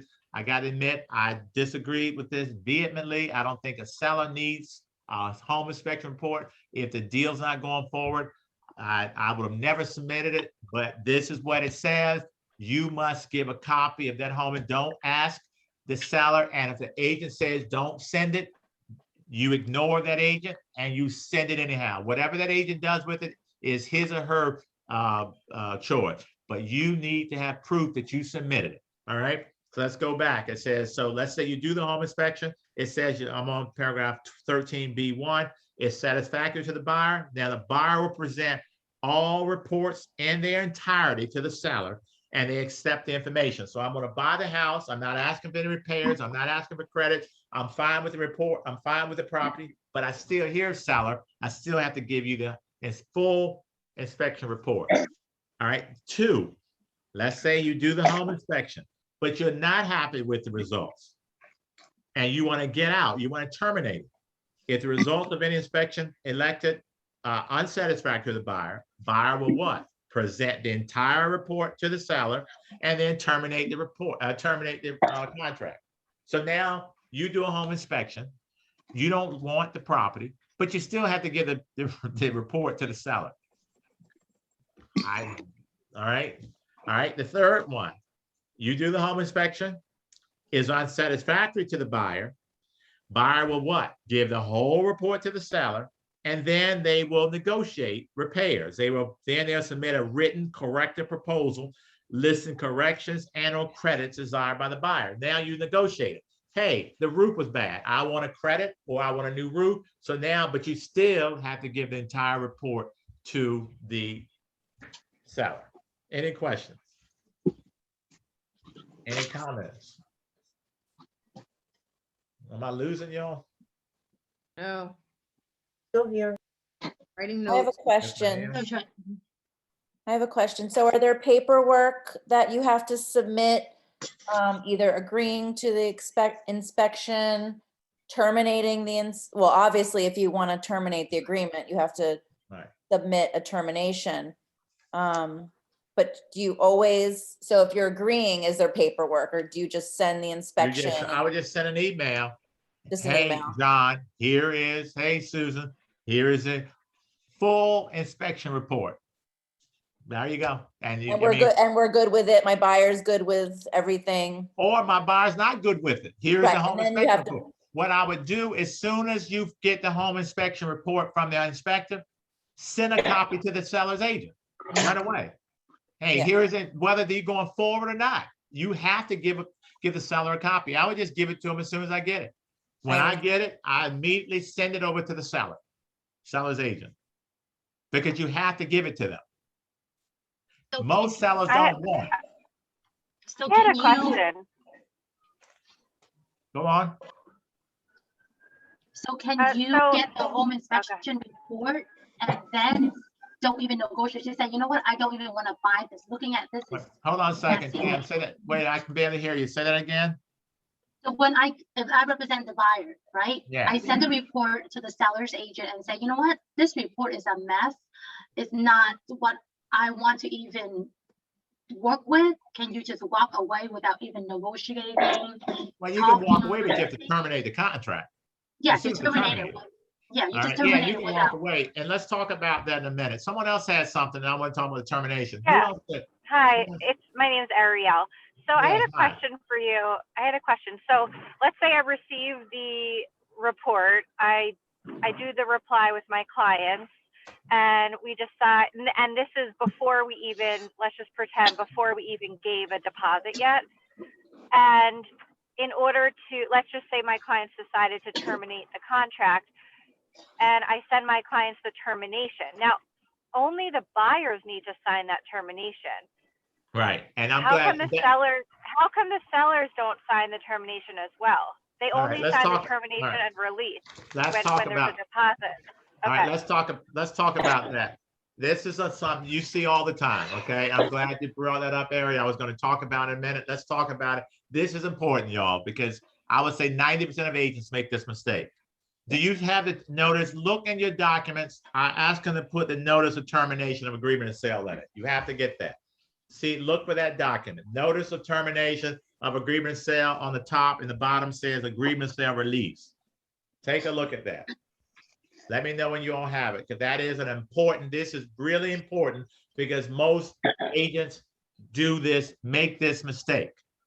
I would say 90% of agents make this mistake. What, do you all see it? Yes. All right. If you're going to terminate a contract, you use, let's say for the home inspection, Aria said, you do a home inspection, you say, I hate that my buyer hates this property. He or she does not want to go forward. We're going to terminate the contract. Only thing you have to do is fill out the top, the notice of termination. And only one person has to sign it, and that's the person who has terminated the contract. The notice of termination of agreement of sale is a unilateral document, which means only one person signs. The agreement of sale release is bilateral. Both parties have to sign. Why does only one person have to sign? Because the agreement of sale says that if the buyer, once the buyer conducts a home inspection and that buyer is not satisfied, that buyer can terminate this contract by simply giving written notice to the seller. Here is your written notice to the seller. The seller doesn't have to agree. The seller, that's why if you look at it, it says this termination right above the signature, this termination is not contingent on the parties signing an agreement of sale release or an agreement regarding the distribution of monies. Why? Because the buyer has a right given to him or her in the contract to terminate it. Therefore, they don't need permission from the seller. Only thing they have to do as per the contract is give you something in writing, terminating the contract. Well, I'm giving you this notice of termination agreement sale, telling you I'm terminating the contract. Now give me my money back.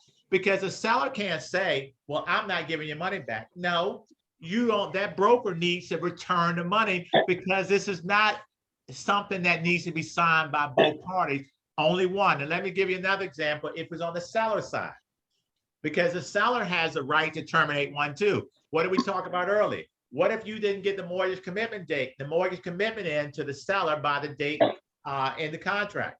Seller could say, I'm going to terminate this contract. And it says in the contract that only thing the seller has to do is give you written notice. Well, here's your written notice. The seller says, I'm terminating this contract. And you'll put in there why, because it tells you, you can look at the paragraph and you find out where it is in the mortgage commitment.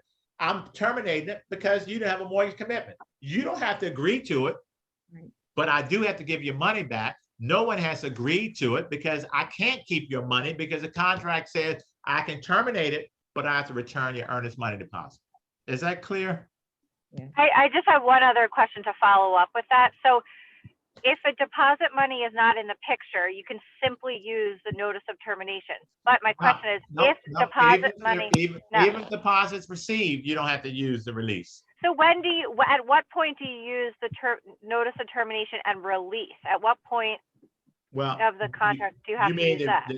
the sale, the agreement, sale, release, and distribution of money when there is a dispute. Only when there's a dispute. So even if like my client had given the $10,000 deposit, at that time, we could still just use the notice of termination and Because just have a is there a unilateral dispute? contract? Right. Because the contract says once you do a home inspection and you're not, I don't care if you're not happy with it, you can terminate the contract. The seller the broker has to return your money. You don't need a release because what if the seller says, I'm not going to sign the release? Well, the seller doesn't need to return it. I mean, sign it. Oh, wow. This Okay, is because where I've always people- used the release. I've always used the release when there's money involved. That's what everybody does. But now I have to admit that I like, as a broker, I like the seller to sign off on it, but the seller doesn't have to. I would ask the seller to, but they don't have to. If you gave me the notice of termination because you terminated because you didn't like the results of the home inspection, I, as a broker, would I would just write you a check. I don't need the seller to agree to it. If there's no dispute. Really? Wow. There's no dispute. I think most brokers want the seller to sign, but they don't have to sign. Well, people don't, people make you sign the seller termination and release. They need to sign the notice of termination. That, remember, only when there's no dispute, because it can't be a dispute if the contract says your client did a home inspection, your client thought there were too many issues, your client is terminated. Your client gave $10,000. Wow. Your client is entitled, according to the contract, to get his or her $10,000 back. Now, wait, the seller's going to say no. I don't need it. I don't need to hear from the seller. That's why only one person has to sign the notice of termination. This is just a document that's saying I'm providing you the notice that you need to let you know that I'm terminating the contract. It's different if there's a dispute. If there's a dispute, then you need to sign the release. Wow. But there's no dispute here. Seller well, I'm gonna have the seller's agents call you next time they argue with me to send the seller termination and release, because I had this argument with someone about listen, this. I have this argument with people every day, okay? All the time. They don't know that form. That's why nope, they don't. And you know what? So should I just point out where it says? Yeah, go, you know what? Yeah, and also go to PAR. Jim Goldsmith, wrote some articles about the termination. He's got a couple of really good articles. Go look at those. Go on the PAR, and they're going to explain it in detail. Okay.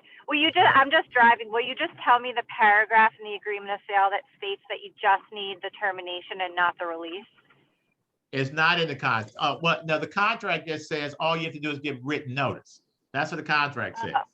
Oh, okay. It doesn't say, it won't tell you which form. All you have to do, you could give them an email response and say, I'm backing out of the contract. But PAR developed this form. This is just you giving written notice. That's all the contract says. That's why I say go to PAR and look up those articles. Jim has two great articles that will explain it in detail. All right. Okay, thank you so much. That's a huge help. You're welcome. Yeah. So Trent, real quick, in regards to the inspection dates, you are still allowed to ask for extensions. Absolutely, you can ask. Okay. I just wanted to. Everything was sounding so black and white. I'm like, whoa, okay. Well, wait a minute. Wait. Well, give me an example. You say extensions. What kind of extension? Otherwise, if you're not going to be able to meet, your date for completing home inspection, because of whatever reason, doesn't have to grant it, though. You know that. Well, I understand, but you can ask for it. Oh yeah, absolutely. Okay. Yes, you can ask. Absolutely, you can ask. Okay. All right. Let's go back to paragraph 13. We now know you have to give a copy of that inspection report to the seller. Go down to, you have 10 days if you leave it blank. to do your all your inspections. Look at paragraph B, 13BA. After the contingency period, you have 10 days to conduct your inspections. If you do them early, you don't lose days, okay? You don't lose it. If you did your inspection 5 days, you don't lose those days. All right, look at 3A. Following the end of the contingency period, that's those 10 days to conduct your inspections. Buyer and seller will have, if you leave it blank, 5 days for a negotiation period. Negotiation period, so I have 10 days to do a home inspection, termite, radon, whatever my inspections are. Then I have an additional 5 days to negotiate. Maybe repairs, credits, whatever. So we have 5 days, I have 15 days. All right, so 10 days to do the inspection. Make sure you do it within the 10 days. Otherwise, on the 11th day, you waived it. Then you have following the contingency period, you have 5 days if you leave it blank for negotiation period. Let's say now after the 5 days, go to B. I'm on page 9. Go to 13, paragraph 13B, 13B3B. If you all during that negotiation period couldn't agree on anything, look at B. If no mutually acceptable written agreement is reached, or if the seller fails to respond during that negotiation period, then if you leave it blank, you have 2 days following the end of the negotiation period to either either accept this contract, this transaction, or terminate it. So you have 10 days to do your inspections. After that period, you have 5 days to negotiate. If you all can't reach any agreement during that 5-day period, you have another 2 days for the buyer to decide, listen, I'm either going to accept this or I'm going to terminate and walk away and get my earnest money deposit back. Okay, can look at that.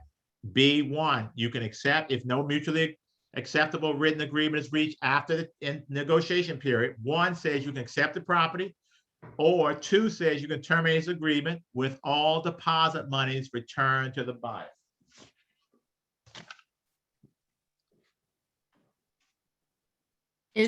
Do you need written agreement, or if all of that time lapses? Everything has to be in writing. Yeah. Trent, I have a question. Yes. Hi, this is Khalil Amoudi. So the question that I have is this. Let's say my client gets a home inspection done within like the first day or 2, and they get their report back. Let's say we're technically on day 4. Okay. Okay. So and then let's say my client wants to send a reply to inspections to the listing agent, to the seller. Right. Am I still within the 10-day period? You don't lose those days. You don't lose. You have, right. In other words, you're not penalized for doing the home inspection early or getting a response early. You don't lose those 10 days. You still have a total of 17 days. You still have 10 days to do a home inspection. If you do it in 5 days, now you just have 10 days for the negotiation period. Got it. You don't lose any days. We still don't lose that. Okay. Thank you. You're welcome. All right. Go to 14. Let's talk about title, surveys, and costs, paragraph 14. And here's where I made a mistake earlier. Change this. I'm sure agents know if you leave it blank, within 7 days from the execution of the contract, the buyer will order a title.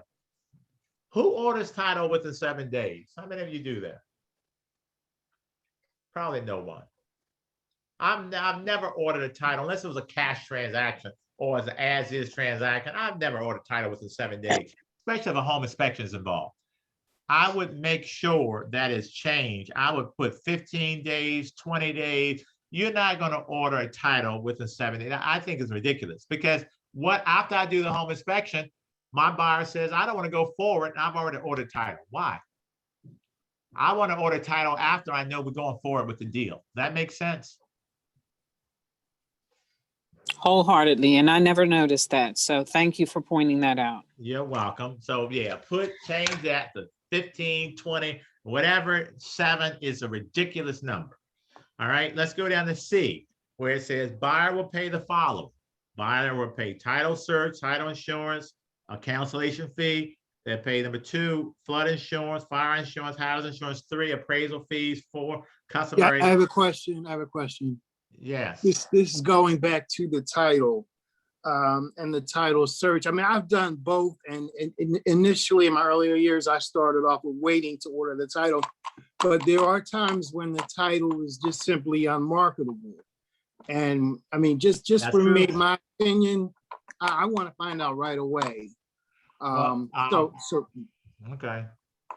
Listen, on some levels, I would agree, and if that's the way you do it, I can't tell you how to do the business, and I can't tell you that doesn't make sense. But I would probably say to you, who am I talking to? That Perry? Who is this? Yeah, this is Perry. Perry. How many times? How long have you been in this business? How long have you been in? Quite some time. I've been in for a while. All right, that's what I figured. Okay, Perry.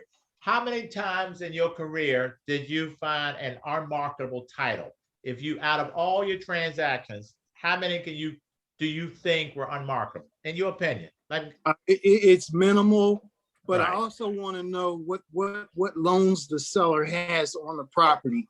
What's going to have to be paid because sometimes they're not No, walking you represent away. the buyer. Okay, why would you need to know that if you represent the buyer? Well, I'm sorry, the seller.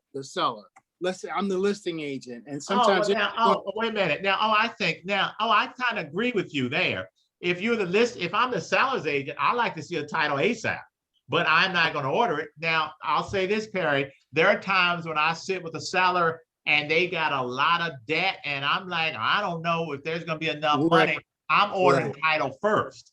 Right. Okay. Now there, I agree, because I need to know what exactly you owe. Do we have enough money is there enough money to even sell this house? Look like you may owe you have 3 loans outstanding, and you got unpaid taxes and unpaid this. You may need 300,000 to clear. So we need to make sure we have, with all the commission and fees added, and we get at least 325. So I would agree with that. But if I'm the buyer's agent, ain't no way I'm having my buyer order a title before the inspection. Because remember, some title companies, not all, will charge a cancellation fee to the buyer. That could be $100, $125.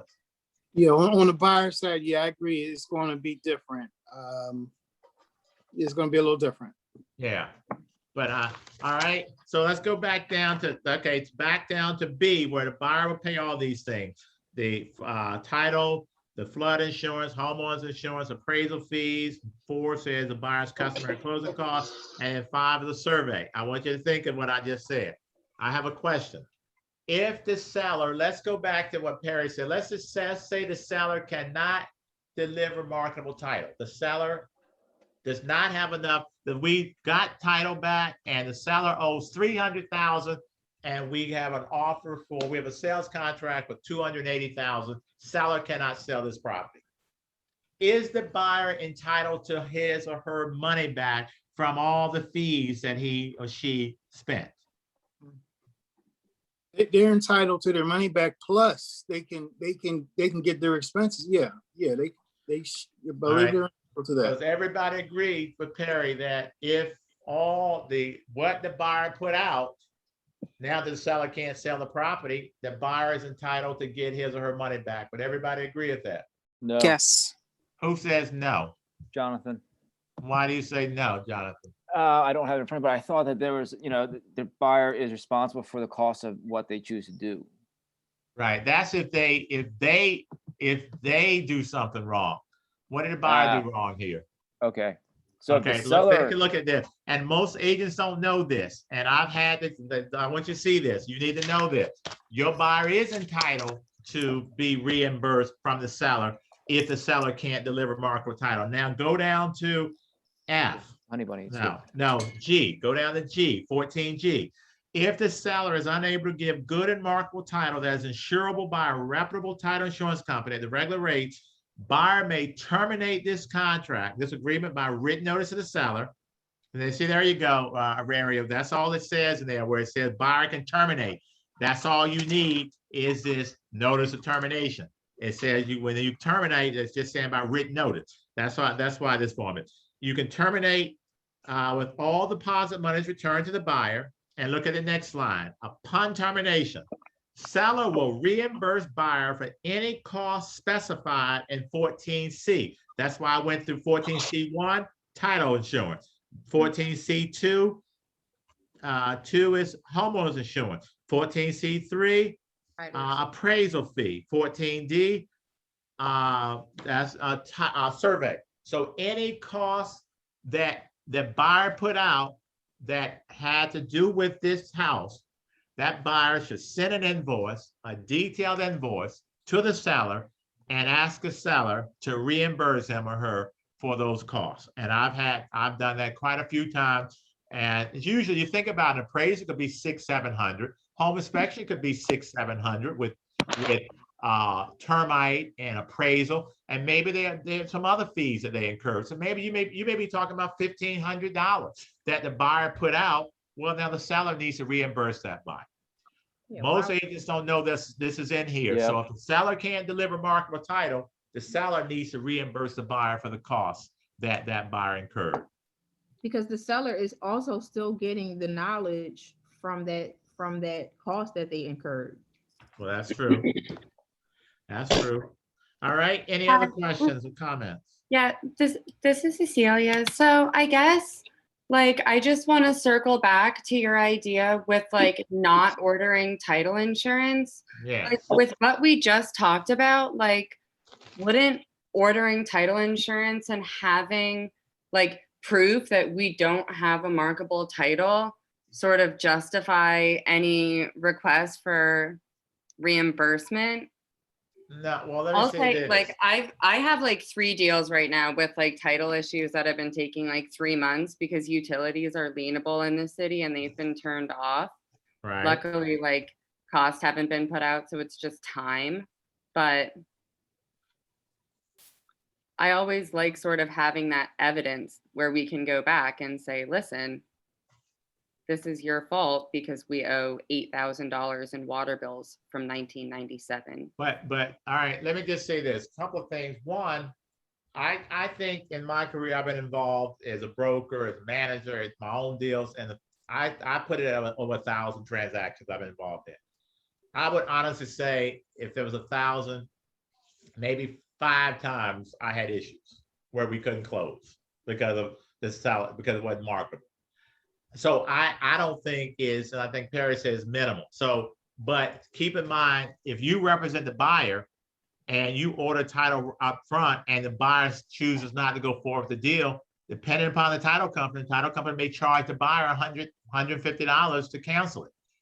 I don't want my buyer paying a cancellation fee for a title that I didn't need to order because we're not even going forward. I don't even know if we're going forward with this deal. I would at least wait. And here's what I would do the home inspection right away. I do that anyhow. I like to do home inspections like the first 2 days. Yeah.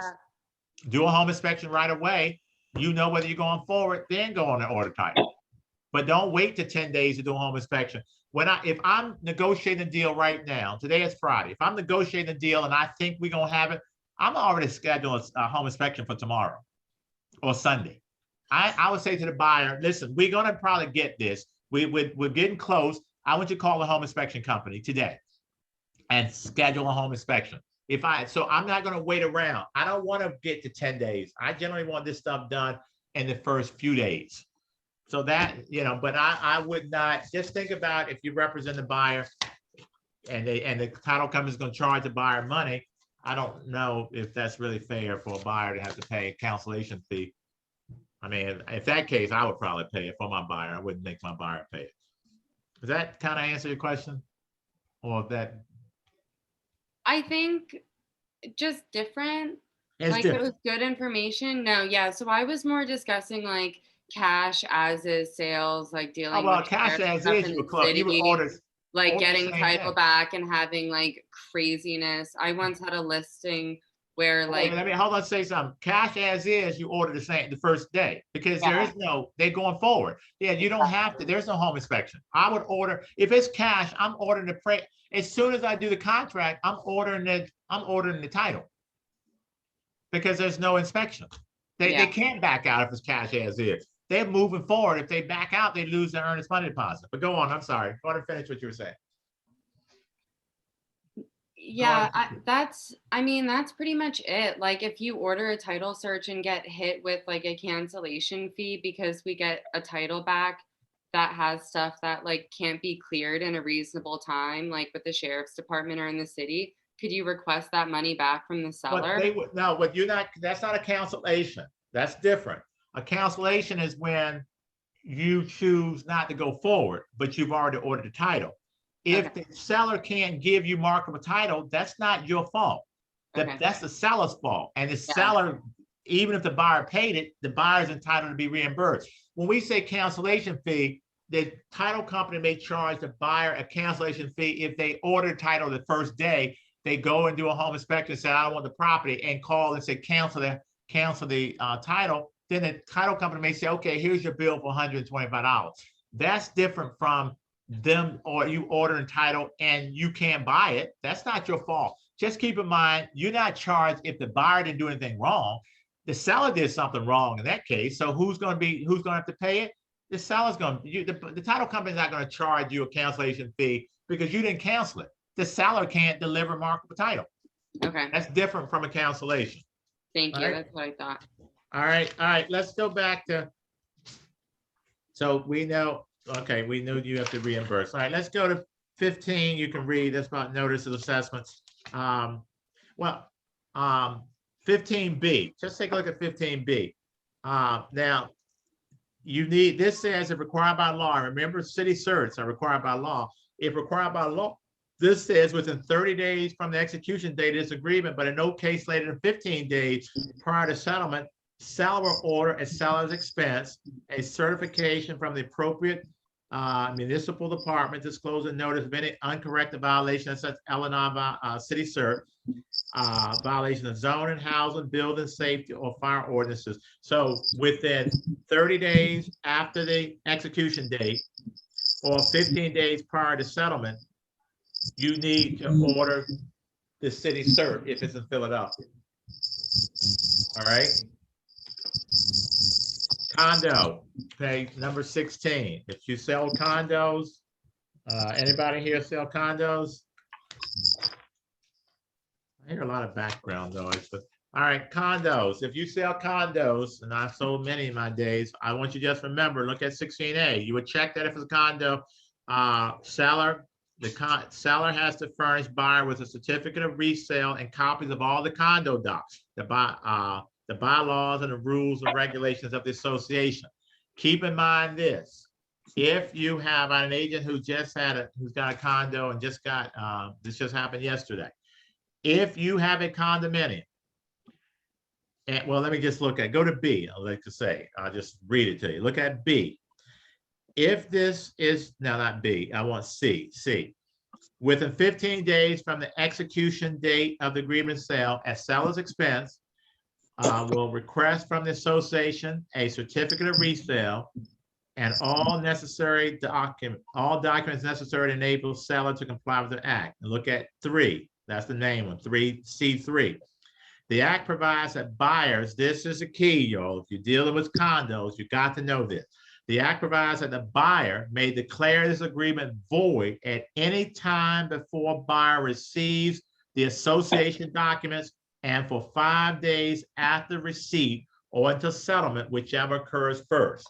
So if you are selling a condo, your buyer can void out the contract at any time he or she wants before that buyer receives the condo docs and 5 days after they receive them. So if you receive the condo docs today, the buyer has 5 days from the date they receive them to say, you know what, I read the condo docs and I thought I could rent this out. It says I can't rent it out. I don't want the property. So condos, so the key here, in my opinion, is to get the condo docs to the buyer as soon as possible. Because the longer you wait, the more time the buyer has to walk away from that deal. Because you can walk away from that agreement up until you get those condo docs and 5 days after. So it's going to take you 15 days to get condo docs. You basically have a buyer who at any time could terminate. You don't need a release. You can use the notice of termination. There's no dispute because the agreement of sale said you have the right to terminate it if you don't have those up until you get those condo docs and 5 days after. There's no dispute about it, money, because the contract says the only thing you must do, the buyer must give written notice to the seller. Well, this notice of termination is written notice to the seller. Any questions? 17, just talked about real estate tax and assessments. 18, maintenance and risk of loss. I think I remember once having a buyer. I was selling a house. We were going to, it was a Monday morning. I'm going to the house, and the contract was a beautiful house. Contract allowed his 19-year-old, 18-year-old son to have a party in the house over the weekend. Neighbor stopped me as I'm coming in and says, I got the buyers with me. He says, hey, y'all still buying that house? I said, well, what do you mean? He said, oh, I guess you don't know. I said, well, know what? So now I'm nervous. We walk into the house, beautiful house. They had about 200 teenagers in the house Friday and Saturday night. They had a party. I think it was like 300 each night. Police called 10 times. They had drawn on the walls. They played tic-tac-toe all on the wall. They broke probably everything in the place. Chandelier is hanging off the wall, off the ceiling. And my favorite was, I guess, when the bathroom was occupied, they urinated in each and every closet. They used the closets as urinals. So, of course, and beautiful hardwood floors. It smelled bad. It was summer. There was beer everywhere. It was disgusting. Obviously, my buyer didn't want to go forward. And that's why it made me think of maintenance and risk of loss. Look at 18A. Seller will maintain the property, specifically listed in his agreement, in its present condition, normal wear and tear accepted. So the agent said to me that we have to go forward, and they will come and clean it up and fix it, but we are forced to go forward. And I said, I don't know what planet you come from, but on the planet Earth, we wouldn't have to go forward. Maybe on Pluto, you go forward. I don't know. But on planet Earth, you have lost your mind. All right. Let's go down. Any questions? The property, and you should tell a seller, property must be maintained in its present condition, normal wear and tear accepted. You can't then decide to wreck the house. Sounds like a frat house. It sounds like, yeah, I think it probably was. You have to keep that house. I mean, the buyer has an equitable interest in this property. You can't now decide you're going to just have parties every night and destroy the house because you're now going to sell it. No, you need to take care of that property. All right, any questions? Now, let's continue 18B, because sometimes this happens. If any part of the property, including the sale, fails before settlement, what happens? The seller will either repair or replace it, or they will provide prompt written notice. They will provide prompt written notice to the buyer or of the seller's decision to either credit the buyer for, let's say the heater went out, or not repair or replace a failed item. If the seller 3 says if the seller does not repair or replace the failed part of the property, or agree to credit the buyer for the fair market value if the seller fails to notify the buyer, then the buyer, could say, listen, I accept the property with this failed part, or I'm terminating this agreement by written notice to the seller. Terminate, written notice to the seller. Here, you wouldn't use the termination. This is where you would use the release, because you're going to have a dispute. Because now it's going to be a dispute because the seller will say, I'm not returning your money. Buyer's going to say, I want my money. That's a dispute. There's no dispute if the buyer has a right to walk out of a contract. Buyer, we don't know if the buyer has a right here. Somebody has to decide, some tribunal has to decide whether the buyer has a right. But if it's a home inspection, the contract is clear. If the buyer doesn't like the results of the home inspection report, the buyer can terminate. There is no dispute. Here, there could be a dispute. Broker just holds the deposit. This is when you have to sign the agreement of sale, release, and distribution it's the distribution of deposit money. All right, any questions? 19, home warranty. Just either party may purchase a home warranty. All this says is that make sure if you get a home warranty, the buyer and seller understand that a home warranty for the property does not alter any disclosure requirements. You still have to provide a seller's disclosure to the buyer as required by law, and will not cover any warrant and the home warranty will not warrant any pre-existing defects. So just because you got a home warranty, you know the heater's bad, it's on its last leg, well, it's not going to be covered by the warranty because it's a pre-existing condition. All right, number 20. I'm sorry, I'm going fast. Any questions? I'm going to slow down. Any questions? Any comments? If there's a leak in the property after the agreement is signed and the seller maintains the that's all. I didn't see the rest of that. If there's a leak in the property, I don't know what I'll read it. All right, read it. If there is a leak in the property after the agreement is signed and the seller maintains the property and makes the repair, does the seller need to inform the buyer of the repair? Yes. Because remember, anything that happens with that property, you should, if there is, because you have to tell them, what if the buyer says, you know what? Well, now I want to get to that. Yes, the answer is yes. You still need to let the buyer know. Because the buyer may want to say, wait a minute, there's a leak and how are you fixing it? Well, where's it coming from? I don't want you to just patch something up. Maybe it's more serious than what you're making it out to be. Maybe I want to send somebody out. One of my contractors, or is it the roof? Is it a pipe? I may want to send someone out to make sure it's done and done properly. So yes, you should make the buyer aware. You may say, hey, there's a leak. There's a pipe in the bathroom. We open the ceiling and we replace the pipe. And I'm gonna give you proof that I paid what I did. But in that case, I would probably hire a licensed and what am I trying to say? A licensed and insured contractor, give you proof that it was done, proof that it was paid. That's what I would do. But the answer is yes. Paragraph 20 talks about the recording. This contract is not going to be recorded. The agreement sale is not to be recorded in any office anywhere. 21, assignment. Here's one of my favorite paragraphs when I'm dealing with investors.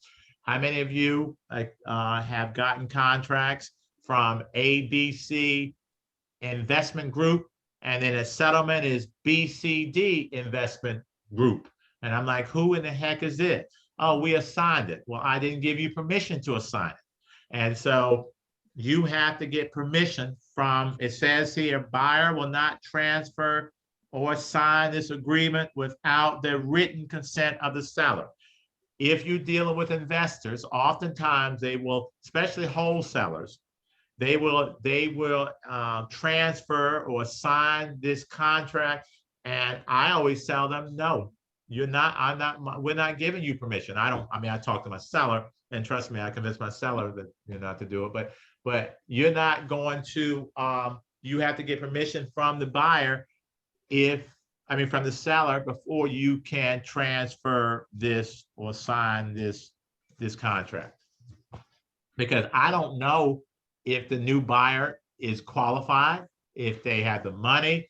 I don't know anything about, but we know we sold it to ABC Investment Group. They gave me proof of funds showing they had $500,000 in the bank, which is more than enough to buy this house. I don't know anything about this new company you assigned it to. So unless I know something about them, well, first of all, I'm not allowing you to sign it, but you need permission. When you deal with investors, just be mindful of this. Whatever's on the contract, that should be what's going to be on the title. That's what's going to be on the deed. you know, you'll get a lot of slick stuff when you're dealing with contractor. I mean, when you're dealing with contract, when you're dealing with investors who are trying to assign or wholesale. And I don't ask about wholesaling because I hate it. And I just, anybody knows me, they know how much I hate wholesaling. And if I could put all wholesalers in prison, I would. Oops, that slipped. Y'all didn't hear that, did you? I'm only kidding. I'm only kidding. There are about 5 good wholesalers in the city. The other 9,995 are no good. Hey, on that note, Trent, GPAR was very active in getting legislation passed in Philadelphia City Council. Yep, and related I'm to so happy. wholesaling. Because now there's some regulations around wholesaling, because I have seen, and I've been fighting for this for years, because I've seen so many people have their property stolen because they don't know the value. They don't know the value of their properties. I remember a 75-year-old woman at 18th and Diamond. This was about 15 years ago. 3-story, one of those, you all know 18th and Diamond, 3-story, big, 2,500 square feet. A wholesaler bought it for $25,000. Next day he sold it for $350,000. He gave her $25,000. She thought it was a good number. She didn't know. She bought the property for $5,000 50 years ago. Property needed work. Sold it. Didn't do anything. Sold it for $350,000 the next day. I would rather she had the $350,000 than these people. But now the city of Philadelphia has some rules and some regulations and around wholesaling. But I won't. Yeah, Trent, I just want to add something to that. When I've dealt with those wholesalers as a listing agent, and a good way to catch them up front is that 21 paragraph, they're going to cross that out. Oh, that's a good example. I'm glad you said that. Anytime you see a contract and paragraph 21 is out, you know they want to wholesale or they want to assign it. That's absolutely true. Every time I see that, I'm like, oh, you want to assign this? And I say, no, you need to put that back in. Yeah, you need to put it back in. Because we're not going to, and I tell the seller, my thoughts, and they say, oh, really? Put it back in. All right. Let's go to paragraph. What time is it? 11:30. What was that? Go down to paragraph. Let's go to, look at 25C. Just so you know, because again, you don't have to tell it when you are asking the seller to do repairs. You never have to tell them it has to be done in a workmanlike fashion because it's in the contract. If you look at 25C, it says any repairs required by this agreement will be completed in a workmanlike manner. All right. So sometimes you don't have to say it. It's here. Any work that seller does has to be done in a workmanlike fashion. It doesn't say it has to be it doesn't have to be a licensed contractor. It doesn't have to be a certified, licensed, insured. It has to be done in a workmanlike fashion. If you want it to be done by a licensed and insured contractor, then you need to say that. Don't assume that the heater is going to be done by a licensed contractor or HVAC technician. You need to specify that. All right, 26 important paragraph, especially for those who don't know. Let me ask a question. If your buyer, you have a buyer who decided he does not want to go forward with the deal. It's Friday the 5th. He calls you, when you get off this, he says, hey, I don't like to buy real estate on the 5th of any month. So I'm walking away from this transaction. I put $20,000 down and hey, Mr. Agent, Mrs. Agent, new agent, I want my $20,000 back. Can you get my $20,000 back? I am breaching the contract. I'm not buying this property because there's a 5th and settlement is on the 5th and it's a Friday, and I don't buy properties on the 5th when it's a Friday. Can you get my $20,000 back? Is there any way you can get this buyer his or her $20,000 back? I want to hear from somebody. Someone give me some new agents. Talk to me. Even probably the buyer No, and not Perry. Wait, Perry. I want to hear from somebody. Some new agent. Come on, somebody talk to me. Can you get your money? Can you get your buyer his or her money back? Is there any way you can get the money back? No. Monica says no. Anybody else? All right, what if I told you yes? How? Would you believe me? If it's for religious purposes, I didn't hear you. if it's for a religious purpose, A religious no, not religious. It's a Friday. It's a Friday, and I'm wearing blue. And when I wear blue, I don't buy real estate. I want my money back. Why are you laughing? No. Sounds like a I'm trying to make it breakfast. clear Yeah, that it the sounds buyer like a has no. breached the contract. It's not because he's religious, it's because he's stupid. I mean, because he wants his money back. And somebody say, was that in the contract? All right, No. look at paragraph 26. 26, all right, default determination and return of deposit. Look at, I want to go right to C. Every time I do one of these classes, I get, well, listen, you'll know, you need to know this, all right? This is important. C, paragraph C, you will forever, this will be forever, you'll be forever in my debt. Buyer and seller agree that if there is a dispute over the entitlement to deposit monies that is unresolved, and whatever you do, don't leave 180 days. Put whatever you want, put 30 days, 15 days. I would not put more than 30 days. Let's just read it again with 30 days. Do not leave 6 months. Buyer and seller agree that if there is a dispute over the entitlement deposit monies, that's, let's say, unresolved 30 days after the settlement date or following termination of the agreement, whichever is early, then the broker holding the deposit monies will, within 30 days of receipt of the buyer's written request, distribute the deposit monies to the buyer unless the broker is in receipt of verifiable written notice that the dispute is the subject of litigation or mediation. Yep. If broker has received verifiable written notice of litigation prior to the receipt of buyer's written request, I'm sorry, my eyes, I'm sorry.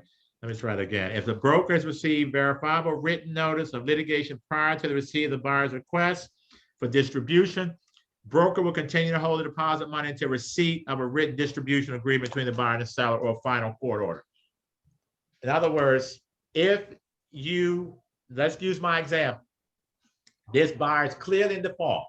He says to you, can you get my $20,000 deposit back? You could say, send a letter to the broker of that office requesting your $20,000 back.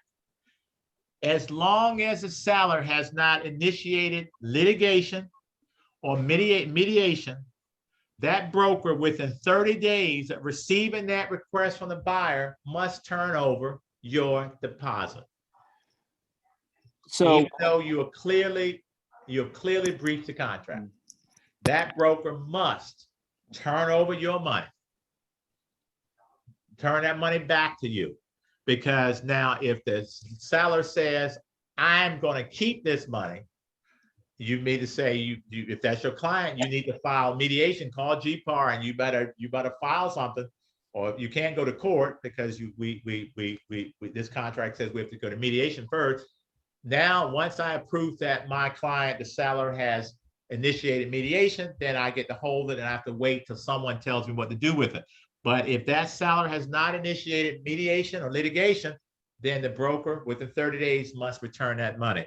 Now, there is one last thing though. Go to the last paragraph. I mean, the last sentence in that paragraph. It says, buyer and seller agree that the distribution of deposit monies based upon the passage of time does not legally determine entitlement to deposit money, and the parties maintain their legal rights to pursue litigation even after the distribution is made. So if the broker returns that $20,000 to the buyer, then the seller could still come back and sue for that money.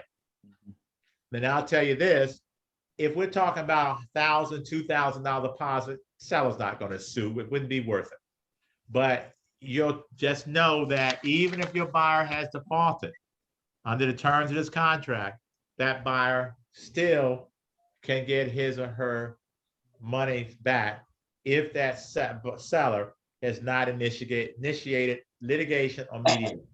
Any questions or comments? So this is the time to use that distribution form, isn't it? that's the time to use the distribution form. But wait, but no, you wouldn't use any form right now.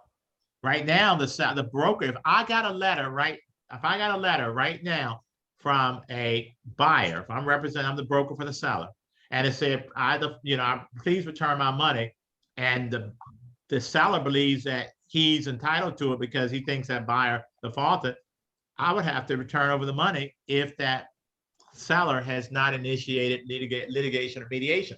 I don't have a choice. Within 30 days, I have to do it. Now, could the seller go and initiate something within 30 before I turn it over? Yeah. And if they did, I wouldn't have to give it to the buyer. But if they don't do it with that 30-day period from the date that I get that letter from the buyer, then I have to turn it over. Now, let's say it's that 20,000 and seller says, okay, listen, I'll take half. I'm willing to keep half. The buyer says, okay, I'll agree. You can take half and I'll keep half. Then you use the agreement of sale, release, and distribution of deposit money, because both parties have to sign, and it will say 10,000 will go to the seller, 10,000 will go to the buyer. All right, so the buyer needs to write a separate letter. Yes. All right. To the broker of that company or the manager, and just say, please return my earnest money deposit. Right. I would send it certified. If you represent the buyer, I would say to the buyer, send it certified to make sure that the broker of that office received it. Because after 30 days, that buyer can then file something GPAR saying, hey, I sent them a letter. Contract says within 30 days, I'm supposed to get my earnest money deposit back. Seller still has not initiated any litigation or mediation. I'm entitled to money, and they would be right. Right. So I put 3 days in that section. You can put 0 days, right? You put 3. I would just don't have 180 days. That's all. Any questions about that? Isn't that good to know? A question. Yeah. So if they do that and you're representing the seller, do you advise the seller to do litigation against that buyer? I would not advise the seller to wait.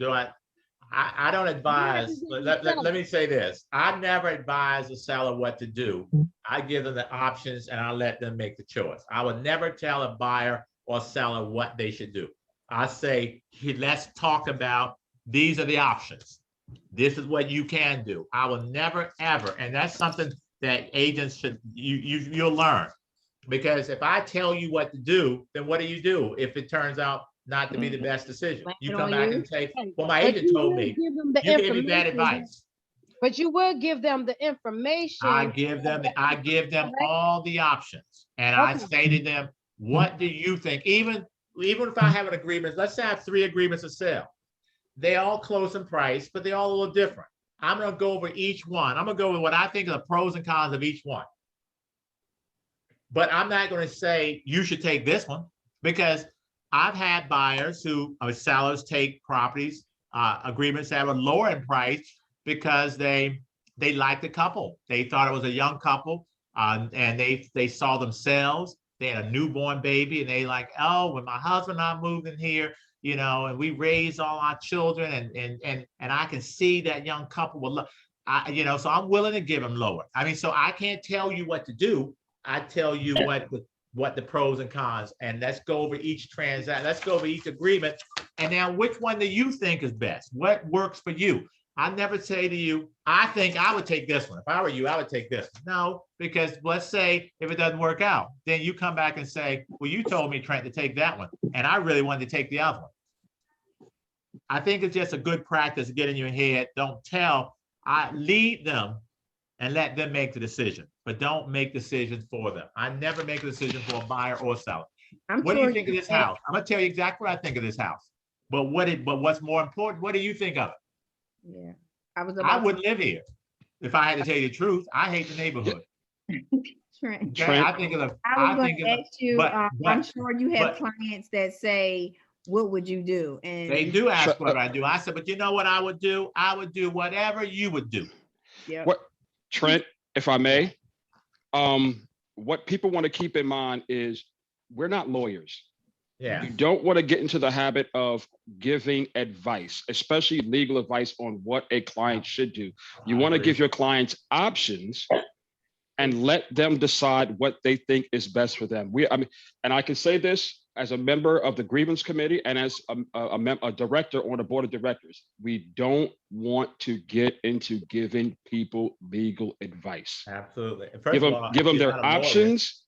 Right. Give them the options is one thing. Telling them what they should do, right. Telling them what I would do exactly is not the same. So oh, Steve, what would you do? What I would do is what I would do. What you do is what's in your best interest. And I see it.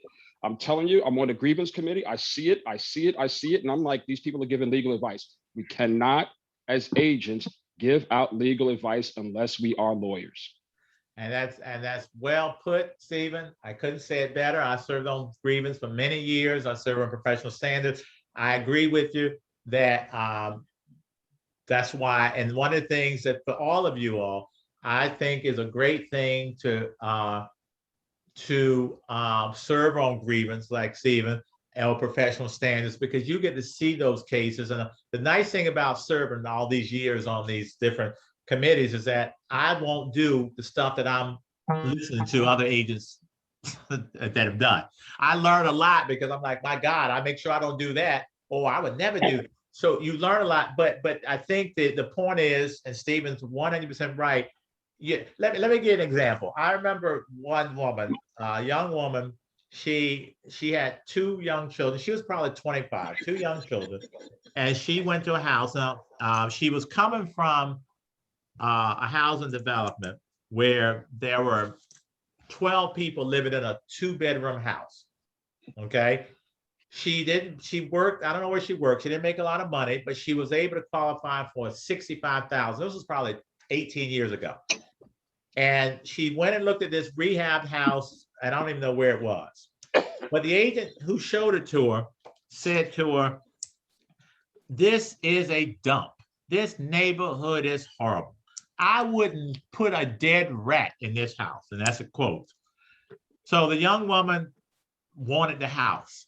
Keep in mind, she's coming from a place where there are 12 people sleeping in a 2-bedroom house. She's going to have a 3-bedroom, totally renovated property with a backyard. She's got 2 young children. Neighborhood's not great, but she is excited. That's her dream house. Mortgage payment, $600 a month. She goes home, she cries all night because she couldn't say she wanted it because her agent says, "I wouldn't put a dead rat in this house." She tells someone and they said, "Call Trent." Back then, my motto was, "Why rent? Call Trent." That's when I was in my heyday selling everything. I could sell anything and everything. Now I'm old and I just sit here and eat all day. So anyhow, I just, only kidding. Boy, nobody thought that was funny. Oh, no, I did. I was just muted. Okay. Well, I can't see you. I know, I can't get my camera working, man, but you've been good. Call Trent. So I'm laughing, Trent. I'm laughing. I get a call from this young woman saying, "Someone told me to call you," and she tells me what happened. And I said, "Well, did you sign anything with this?" She said, "Yeah." So I called the agent. I said, "Listen, this young woman called me. You showed her property. Is it okay if I work with her?" "Oh, yes, Trent. Oh my God, that dump. Don't take her back to that dump. I mean, it was horrible." I didn't tell her that she wants to buy it. I went and looked at it. Beautiful house, great renovation, not a great block. I think half the blocks were burnt out, or it was a drug infested. It was not a place I want to live. But the funny thing is, I think one of the drug dealers on the corner was her cousin. Her uncle lived around there. Her grandmother lived 2 blocks away. This is a neighborhood this woman was familiar with. I sold her the house. That was about 18, 20 years ago. She called me back maybe 5, 6 years later to buy another house. That was a $200,000 house. And then 2 years later, I sold her a $500,000 house. Don't judge your clients. Sell them what it is that they want. Would I have bought that house? No. but I was not that woman with 2 young children coming from a housing development with 12 people living in a 2-bedroom. I would have jumped at that house if I were that woman, but that's not me. That's not my story. That's why my opinion doesn't really matter what I think. It matters what you think, because there are places in the city. When I first came to Philadelphia, I lived in Center City. When I came here 30 years ago, I would never live in Center City now. And that's the last place I want to live. But I would live nowhere else when I first moved here. I couldn't think of living anywhere else. Now I would want to go to Center City. I never want to go to Center City. I don't want the traffic. I can't park. And but that doesn't mean Center City is not a nice place to live. It just means I don't want to live there. That makes sense. So don't give people, help guide people and let them arrive at a decision. Even when I'm selling a house, what I do with the listing, when a person says, Trent, what did I list it for? I say, okay, let's go through the comps. House next door sold for $300,000. It has a finished basement. Does yours have a finished basement? No. Does yours have central air? No. All right, this one's this one sold for $270. Oh, it doesn't have a central air or basement. This one sold for $272, similar to yours. Well, I want $350. I said, okay, let me go through this again.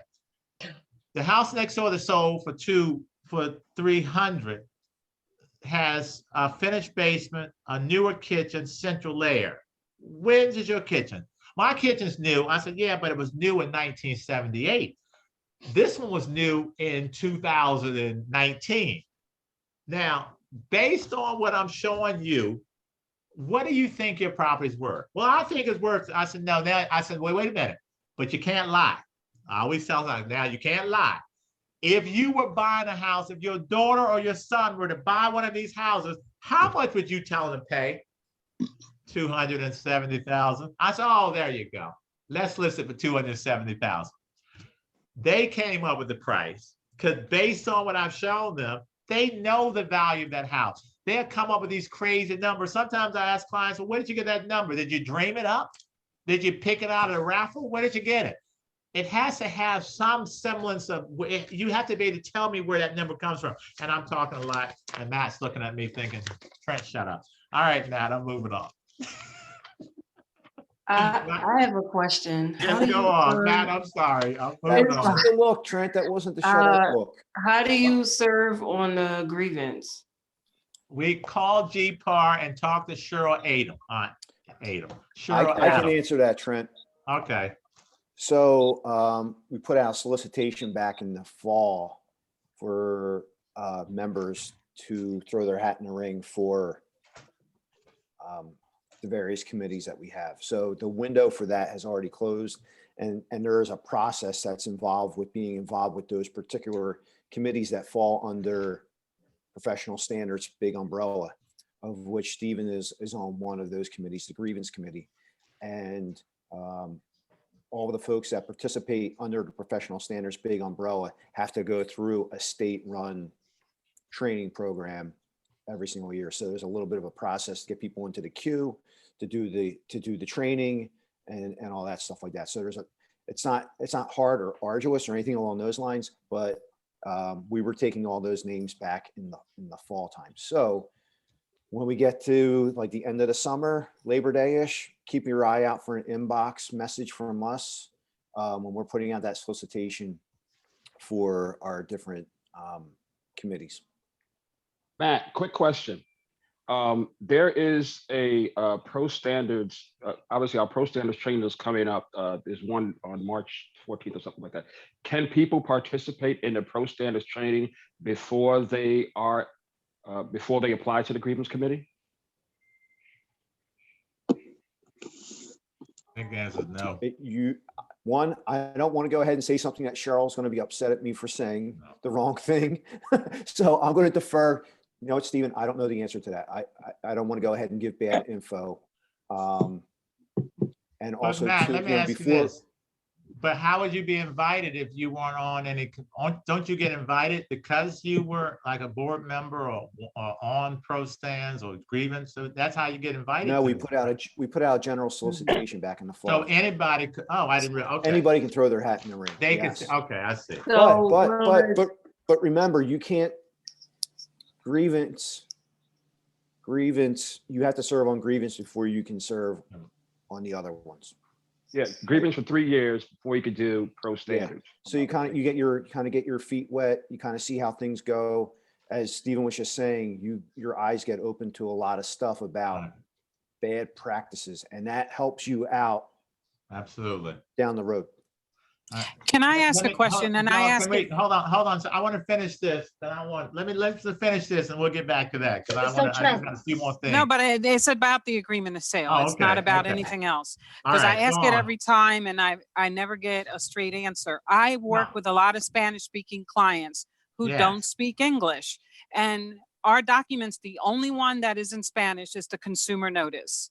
Is there ever going to be a time when these documents get translated into Spanish? I don't know, but I think it should. I know, Matt, that comes up all the time when I was in Harrisburg. I don't know why they're not in Spanish. I can't understand it. I don't know what the answer is, Matt. Maybe you know the answer, but I actually think they should be in Spanish. I'm a little surprised that they're not. So Brenda, I don't have a direct answer as to why that hasn't happened. But as Trent was just saying, that happens with the standard forms committee that is run out there at PAR. With that being said, I will do this. I'll reach out to Heather Patron-Shook, who is one of our past presidents. She is our district vice president for PAR, and she is also the chair of the standard forms committee. So if anybody can give us an answer, a straight answer, it's going to be Heather. So It would just make my job a little easier. I have to sit there and go through every line and explain it, No, it you know, should be. and they don't, how the thing is, how do you know I'm interpreting every line correctly? Oh, yeah, I think there's a lot of challenges presented by that. And it's not like you're speaking of a language that is hardly used in the Commonwealth of Pennsylvania. Exactly. All right, let's go back to page 13, number G, 26G, because we're running out of time on it. At least G, make sure. Trent, can I ask a question relating to the deposit money we're talking about and advising the sellers to keep it? So just to state the fact. Not advising them to keep it. We don't advise anybody. We're not lawyers. We're not advising. So stating the fact, if they do choose to keep the deposit, if the property go up for litigation, it is held up for 2 years. That is something I was taught. Is that correct? I don't know how long. It depends on the case. I mean, it could be litigation could take long. I know civil litigation. They can't sell the property or do anything, correct? What was that? They cannot sell the property if it's under litigation. I don't want, that's too technical. That's more of a legal question to me. Just, yeah, I don't want to get too far into that, but just if they have to, they do what they have to do. If you feel like they need legal advice, you send them to a lawyer. I don't know how long the litigation is going to take and what it all entails, but civil litigation we know takes a while. I mean, civil litigation could take a while, but I don't know. I've never seen that happen ever. I know it happens, but again, I think that's kind of rare. I think most times through mediation, we will resolve this, or through professional standards. I don't see a lot of litigation. And remember, and let's look at the next paragraph here, because this agreement said that if there is a dispute, we have to go to mediation. You can't go sue them first. You got to come to mediation first. But let me go up to G, back to G. 26G says seller is limited. Make sure you check that if you represent the buyer. Seller is limited to retaining sums paid by buyer, including deposit monies as liquidated damages. That means what? That if the buyer breaches a contract, the only monies that the seller can keep are the monies that are the earnest money deposits that the buyer put down. So the buyer put down 1,000 and the seller, because of the breach, is out 10,000. The seller is only entitled to 1,000 and that's it. They cannot come back and sue. The buyer is not responsible for anything else. That's why if you are a seller's agent, you want more than $1,000 deposit, but that's why if you're a buyer's agent, you want $1,000 deposit or $500 deposit, because the more money you put down as a buyer, the more money you would lose if the buyer breaches a contract.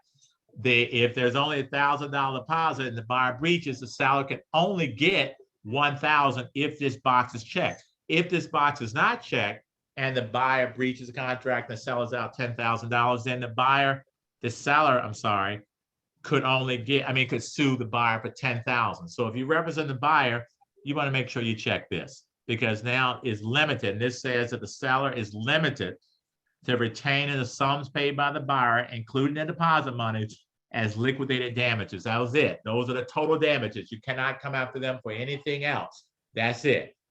All right. Any questions or comments?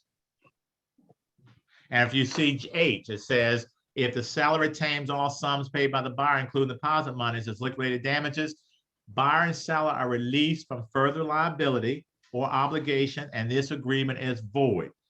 Brokers and licensees are not responsible for unpaid deposits. Now look at mediation. That's what we're talking about. So you cannot sue before you go through mediation. You can sue afterwards, but you cannot sue. You cannot sue first. Buyer and the seller will submit all disputes or claims that arise from this agreement, including disputes and claims over deposit monies, to mediation. And if you go further down, it says this mediation process must be concluded before any party to the dispute may initiate legal proceedings in any courtroom. Any agreement reached through mediation and signed by the parties will be binding, and any agreement to mediate disputes or claims arising from this agreement will survive settlement. And if you include, I want to see where that was, if you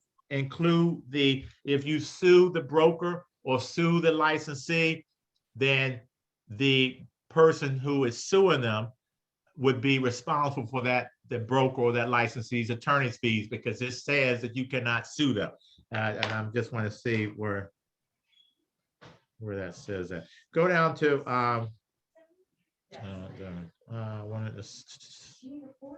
anyhow, I don't know why I'm not seeing that. All right, real estate recovery fund, the communications with buyer and seller, paragraph 30. Headings. Let's go over the page 32, because paragraph 32. This is just if you are including anything else. Let's say there is this is where if you're going to include another addendum, you would just check that included. For instance, I wanted to say something about the tenants. What's that person? If you go look at the first page, second page, under 4H, where it says tenant occupied property addendum, there's a PAR form. If, for instance, you are selling a property that has tenants, make sure you get copies of all the leases. That addendum says that the seller has 5 days to turn over all leases. If they don't have leases, then let's say you're the seller's agent, they don't have leases, then you need to write out a memorandum with all the information. So if they say, okay, you need to know, okay, apartment 1 pays $600 a month, they have a $1,200 security, their lease is month to month. Apartment 2 is $800 a month, blah, blah, blah. You need to put that in writing and send to the buyer's agent so that the buyer's agent can tell his or her client that, please put your, to make sure, so the buyer's agent can then say to his or her client that these are the rents. You would have to say whether these people are current, whether they're in default, or whether they're in eviction court. You need to spell it all out so that the person buying the property knows what he or she is getting. Because I don't want to buy a triplex and learn that all 3 tenants are behind on the rent and have not paid since COVID, and we can't evict them. Right now, I would never buy multifamily during COVID because I can't evict you. And we manage hundreds and hundreds of houses, and we have some people who just decided to stop paying because they can't do it. And some of them got the money from the city, which makes no sense. Matt, this is another one of my grievances. The first 2 phases, they sent the money to the landlords. So if the tenant was behind, they sent the money to the landlord. Well, now the city of Philadelphia and all this great wisdom decided the 3rd phase, we're going to send it directly to the tenant. We have 2 tenants, one received $8,000, another received $6,000. What did they do? One bought a car with hers, and the other one took the $5,000 and moved out. And the landlords did not get the money. So I'm like, well, wait a minute. Why don't you send it like you did the first 2 phases to the landlord. They changed it. So now it makes no sense. So if you're a landlord right now, God bless you. God bless you. All right. Buyer and seller acknowledge receipt of a copy of this agreement at the time of signing. Let me just throw one thing in. When you sign anything, everybody, most agents make this mistake in this city. The Real Estate License and Registration Act says, section 604 says that anytime you sign any document, you, the licensee, must give that client a copy of that document at the time that they sign it, not later. They can take a picture of, they can do whatever, as long as they have that document at the time it's signed. You can't wait till you get back to the office and send it. You can't mail it to them. You have to have a copy to them at the time that they sign. Otherwise, you violated section 604 of the Real Estate License and Registration Act. So if you're meeting a client outside of the office, take 2 copies, all right? Just take 2 copies so you can give them a copy and you can keep a copy. This agreement may be executed in one or more counterparts, each of which should be deemed to be an original, and which counterparts together should constitute one and the same agreements of the party. In other words, I could have 2 buyers, one buyer signs it, another buyer signs a different one. I mean, it's the same contract signed separately by the 2 parties, and we just put them together. That is perfectly fine.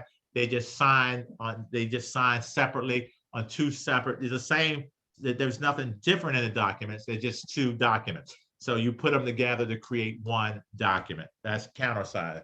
Make sure the buyer received, the buyer's agent, make sure they receive the consumer notice. You have to have them initial there. Make sure they get this estimated closing cost sheet, which you're required to put together. Make sure that they receive the deposit money notice. That is, if it's not in the, if it's not a dual agent. If it's a dual agent, you would need that because of if your broker, if you're Compass and you're the buyer's agent, but the seller's agent works in Compass also, then you would need a deposit money because the broker is the same broker. So we know who's holding deposit.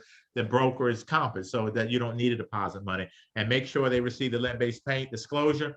And I think it's 12 o'clock, so we're going to end it there. I think that any questions? Any questions, comments before Matt takes back over? Thank you. You're welcome. That's it? No questions, comments, anything? Thank you very much. Thanks, Trent. Thank you. Trent, can I ask you a quick question about Florida's out of topic? Is it the same credits? Can we transfer? No, can we, it's not. No, you No? can't transfer. You have to take 63 hours of a licensee. Because I had a broker's licensee, they made me take 75 hours and I took the broker's exam. So you're gonna take additional hours if you want to go to Florida also. You have to get, Florida requires 63 hours for salespeople and then another 75 for broker. But if you have a broker's exam, a license in another state, as long as you had it 2 of the last 5 years, you can just take the 75 hours and then take their broker's exam, which is 100 multiple choice questions. Okay. And I did get a 98, but it was hard. Is there any state through our license reciprocity? No, not Florida. No, I mean any other state. Yeah, I think there's 7 or 8 states, like Maryland, New York, West Virginia, I think. I forgot all of them, but like 8 states where we have reciprocity. Why did you went to Florida? Can I make a caveat on that? Because I passed the state exam in New York and in New Jersey. New Jersey doesn't have reciprocity. Mm-hmm. The laws, I passed the state exam in New York and I'm applying for my license in New York. The laws are different. So just because you know what's going on in Pennsylvania doesn't mean you know what's going on in New York. So Right, the laws are going to be different. Every state ought to have you take some course on the laws. But right, I can tell you Florida is nothing like, I'm licensed in Delaware and PA. I can tell you Florida is nothing like any state. All right. Yeah. I mean, it was like I had to unlearn everything I knew from Pennsylvania and Delaware because Florida is completely different. So I could have to learn that stuff. And I can tell you based on New Jersey, the laws are extensive. New York, the laws are extensive. So if you're going to pursue a license, I mean, I'm sure Trent and I both have enough hours to get a license in any state in the union, but the laws are different. And I always recommend definitely take the practice portion because you're going to need to learn that stuff. I totally agree, Stephen. All right. Thank you. All right, I appreciate this. I hope you all learned some stuff today. Yes, very much. Thank you. So it's good to go over it. Thank Thanks, you. Trent. All right, Trent, thanks for your time. Thanks to everybody for tuning in, and have a great weekend. And we hope to see you on another one of these virtual meetups. So everyone take care, and we'll see you soon. All Thanks, right. Trent. Thanks, Trent. Thank you. Appreciate it. Thanks, You're guys. welcome. Thank Thank you. you. Bye.